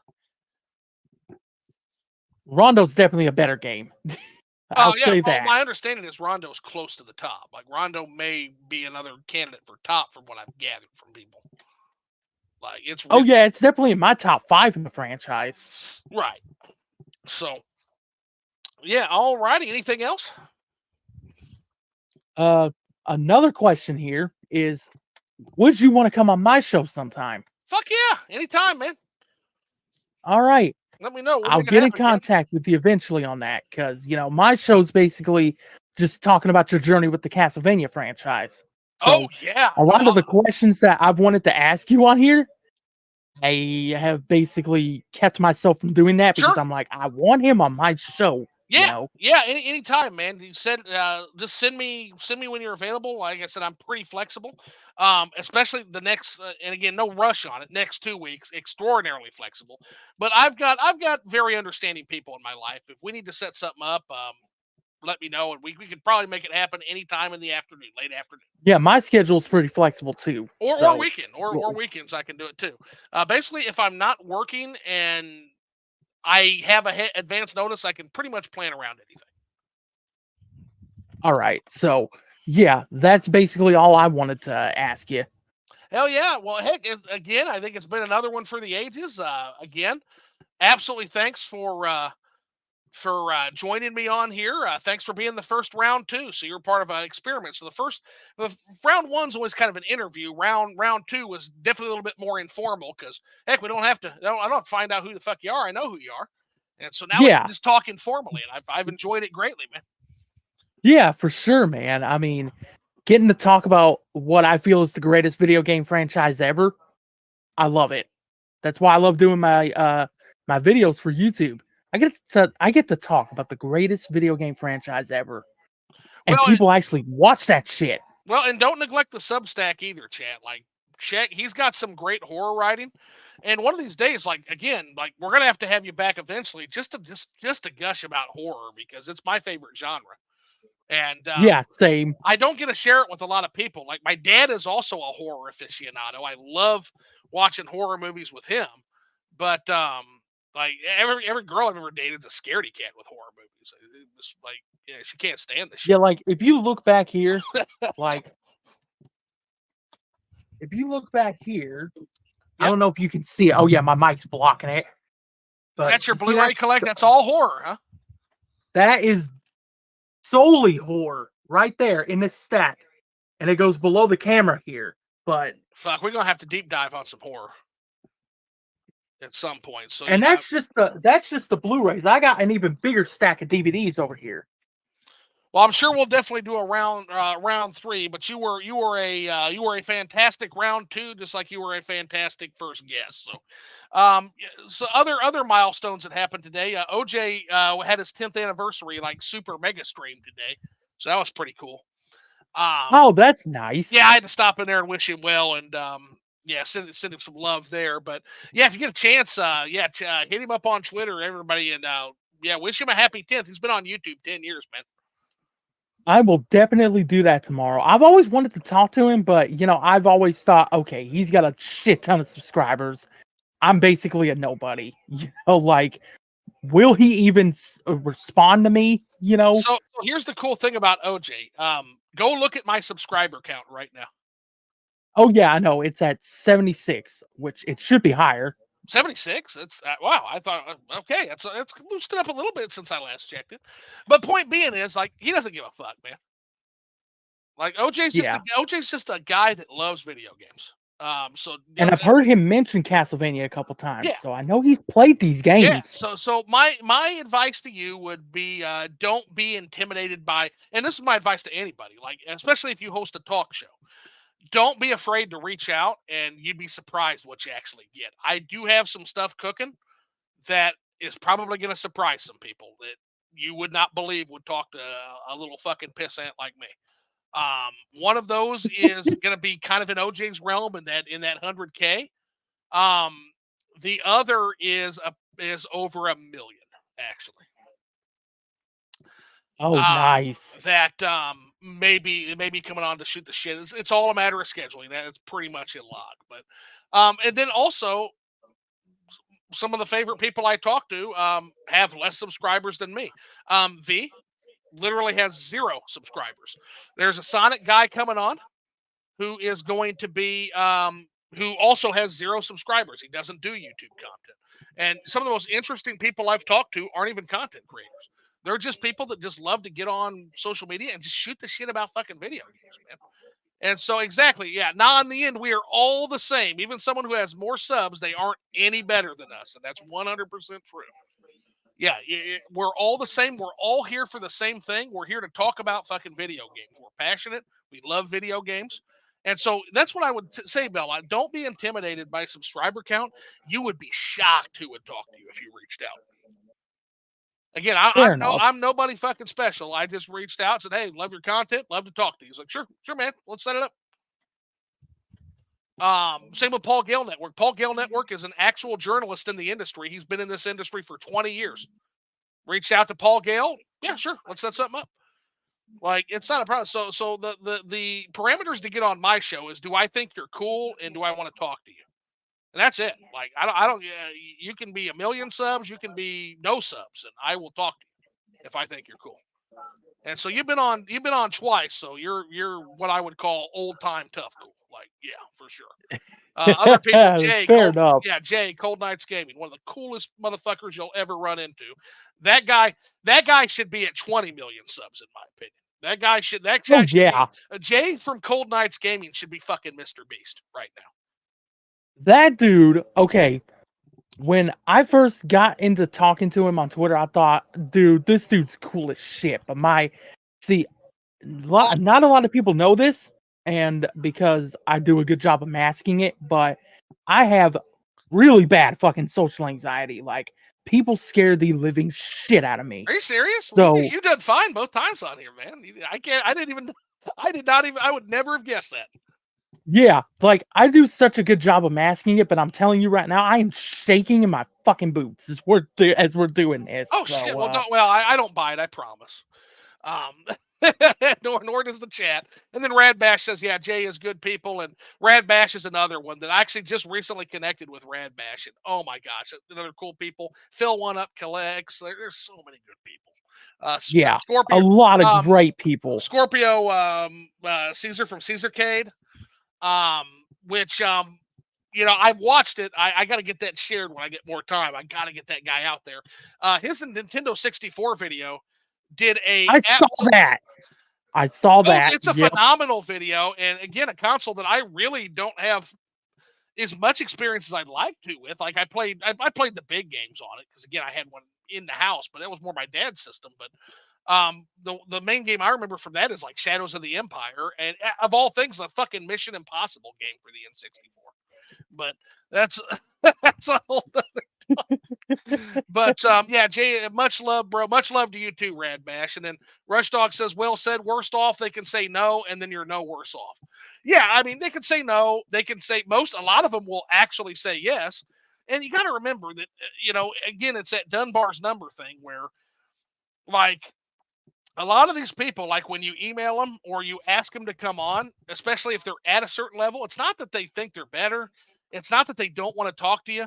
It's that they've gotten 50 fucking emails just like yours, man. Like they might have not even seen it because they get so much shit. That's another Oh, reason. It's fair another enough. reason why I want to keep it small because I never want to be at a level where I can't manage direct interactions with all of you folks. Like I am so content to just stay in this tiny corner because it allows it to be an intimate, actual connection with people. And you get big enough, you start to lose that, and it's not worth it, man. It's just not. So alrighty, well, I guess we'll leave on that note. But yeah, hit me up. I would be honored to come on your show and talk Castlevania with you anytime, buddy. Anytime. All right. And the same goes for anybody in the chat. Like I'll talk to anybody, man. Don't be intimidated by my snarky ass. That's more for journalists in the games industry itself that aren't cool people. But like you'll see, it's like my business email is don't bother at I have a job. And that's basically just me being a smart ass about how I'm never going to monetize this shit. But please don't, please don't be offset by that. That's not for you. I promise you. If you're watching this right now, it's not for you. That's for that's me kind of taking the piss out of people that are too into their up their own ass. Oh, I have a business email. It's like, bro, you got 70 subscribers like me. Why the fuck would I have a business inquiries email? I've got like 150 fucking Twitter peeps. Like, it's just like it's just DM me. Fucking DM me. Oh well, I Yeah. actually probably ought to put my email honestly now because I forgot. Thanks to X, thanks to Project X, Planet X, you actually can't DM people anymore unless they're directly friends now. Yeah, I forgot about that shit. Yeah, he changed. That's another one of Yep. the wonderful changes that he made to a platform that he's literally trying to fucking tax write off. I swear to God, like he's trying to destroy that fucking thing. Oh yeah, for sure. Like he And knows what he's doing, man. Like again, I don't think Elon Musk is a dumb fuck. A lot of people think he's a dumb shit. He's not. Like that guy is literally just he is running that thing into the fucking ground because he got fucking buyer's remorse. That's what happened. But so yeah, but yeah, it's almost certainly not personal if Mr. Beast doesn't reply to your email. 100%. Like Not to mention, and this is nothing against Mr. Beast's content. I don't know anything about Mr. Beast's content. Therefore, I don't necessarily consider Mr. Beast cool. So there's the nuclear hot take of the night. Yeah, Mungunzo says Mr. Beast is not cool. Did not say that. I said I don't know if he's cool because I've never seen his videos. But a lot of people like him, so there must be something there. Yeah. So that's just not my area of YouTube. I pretty much am in like the video game space, like the history and philosophy space. I'm in a lot of history and philosophy YouTube, and in horror movie YouTube. Like you want to talk about channels like Ryan Hollinger or I have to get some horror channels. There's actually some great YouTube horror show. One of my favorites, he can't do it anymore because he got sued by the holders of Junji Ito shit. Not Junji Ito himself, but Junji Ito's, whoever holds the rights to Junji Ito's horror, basically like false flagged him off the platform. His name was Horror Show Mickey. And what he would do is he would do readings of Junji Ito's comics. And it was transformational. It was absolutely 100% transformational work. What he would do is he would show the comics, and then he would give a reading over it and a narration over the Junji Ito comics. And he had one he did of Uzumaki that was phenomenal. It added a ton to it. And again, you're still reading along. He's not reading it verbatim to you. Like he's just doing a narration of what's happening in the story. It's great, dude. I loved it, but he was kind of a smaller creator. I would love to reach out to him, but I don't know if he makes content anymore. I know for a while. Probably not because of that situation. Right. Well, he was trying for a little while. He was trying to do like the American Tales from the Crypt horror in the same way. And I don't know. Oh, I love Tales from the Crypt. That was a great show. Yeah, when you get off of here, check out Horror Show Mickey and see if that channel's still. I need to check it. It's been a while. Now I know Ryan Hollinger. Ryan Hollinger's great. Yeah, Ryan Hollinger does great takes too. Real Dimensional Films, I think, is another good one. So I'm into horror YouTube. Super Eye Patch Wolf is like incredible content. If you've never seen Super Eye Patch Wolf, I've heard of him, but I haven't seen his videos. Dude, his shit on pro wrestling is incredible. Like, you're into horror YouTube, you're into movie YouTube. I am. Look up a guy named Cody Leach. Cody Leach, okay. Yeah, that guy right there, he's one of my favorite fucking movie reviewers on YouTube. Fucking 100%. Honest man. reviews. He will speak his fucking mind. Okay. Okay, and he will not give a shit if he hurts your feelings or not. That sounds like somebody I know. That sounds familiar. Huh. Because he had some opinions on Halloween 2018. The whole Halloween community came after him, and he was just like, fucking bring it. Yeah, hey, everybody's entitled to their opinion, man. It's okay. I say this all the time. It's like a catchphrase. It's okay to be wrong. And I mean that for myself, too. It's, hey, everybody has opinions. It's okay to be wrong. It's okay to disagree with somebody's opinion, man.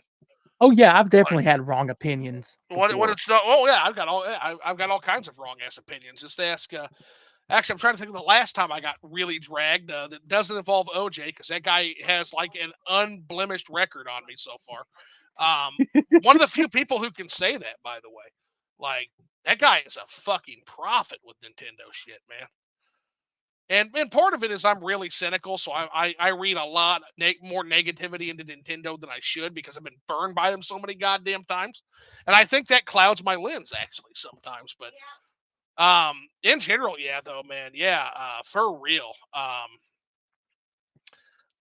There's so many good people out there. I wish I one of these days I'll just do a YouTube shout out video, just to shout out my favorite channels because there's some really good shit depending on what you're into for sure. But we all come from different aspects. Like Jay used to talk about how he was into like camping YouTube and shit. And so there's like some really cool stuff there, or like the gun YouTube. My dad loves gun YouTube, like looking at like there's this guy Russian FPS, and it's I remember him, bro. Yeah, I remember him. Yeah, I don't think he's on anymore. I think because YouTube changed all its rules and it just screwed him. But yeah, he would like just shoot things with like heavy ordnance. Basically, it's fucking fantastic, man. And apparently he was fucking faking the Russian accent as well. He wasn't really a professional Russian. Oh no. Yeah. Oh, that son of a bitch. Look up Painkiller already. Look Okay. up Painkiller Okay. already. He's on that fucking podcast, and he's on there with Woody's gamer tag and who was it? Who was it? Wings of Redemption used to be on there, but he's not anymore. Oh, poor Wings. Oh, poor Wings. Did you see what they put that poor bastard through when they locked him out of his PlayStation? Oh Did you yeah, catch that? They yeah. literally made him and his fucking wife weigh themselves. God damn, man. That's fucking brutal. I I hate feel for fucking like Wings of Redemption, man. I hate online bullies so goddamn much, dude. Like that's Like, some yeah, bullshit. Like I'm Wings not has saying said some stupid shit before, but one, come but on, literally you're gonna man. lock him out of his account until you make him and his wife like publicly weigh themselves. Like, you're a piece of shit, dude. Like, I mean, I'm not saying it. The shit was funny, but at the same time, like, I hate that kind of shit. Yeah, I do too. Like, just one reason number 1,184,000 to fucking stay humble and small, man. But on that note, like, I guess we'll end it there. But thanks everybody for coming out. Love y'all. But now I am going to be jumping into Morrowind Midnight Club, a heavily truncated Morrowind Midnight Club. We're not going to get much done because the goal of that's to play till midnight. So if y'all want to join me over there, that's fantastic. If not, if you got other shit to do, completely understand. But don't tell anybody about Morrowind Midnight Club. That's our little secret, the people that are here, because it's a secret Yeah, to everybody. keep it under wraps. Keep it under wraps. So. Okay, you did not hear anything. Yeah, Morrowind. Well, Mandy, we're about to jump into Morrowind Midnight Club, and you have been in Morrowind Midnight Club, so you're aware of it. But we're not going to talk about it anymore. We're just going to jump over there if y'all don't have shit to do. Which again, I totally understand if you have shit to do and don't want to follow my drunk ass around YouTube all night. So I'm going to get off of here, and I'll start that up relatively shortly. Belmont, it's been another pleasure, and It Mandy, has been yeah, a Miss pleasure to be Mandia on just here, dropped dude. in, so wave to Miss Mandia, another future guest. Like I'm gonna have her and Tony on at some point. What's up, Mandy? Yep, she's in here, and yeah, her and Tony at some point. I'm gonna convince them to jump on here, and then Mandy can try to get. Oh, you all better come on here, okay? They're hopefully gonna come on. I'm not volunteering or anything. Again, that's not in stone, folks. But I just want to see Mandy try to get a word in edgewise while me and Tony like fucking try to talk philosophy. Like that's gonna be fucking hilarious. Um, but I'm sure she's pretty ferocious. I'm sure she'll be able to get plenty of words in. All right, well I'm gonna leave it there. All right, see you guys later. Hopefully see you at the secret Marwin double secret probation Marwin Midnight Club, and get out of here. Love y'all.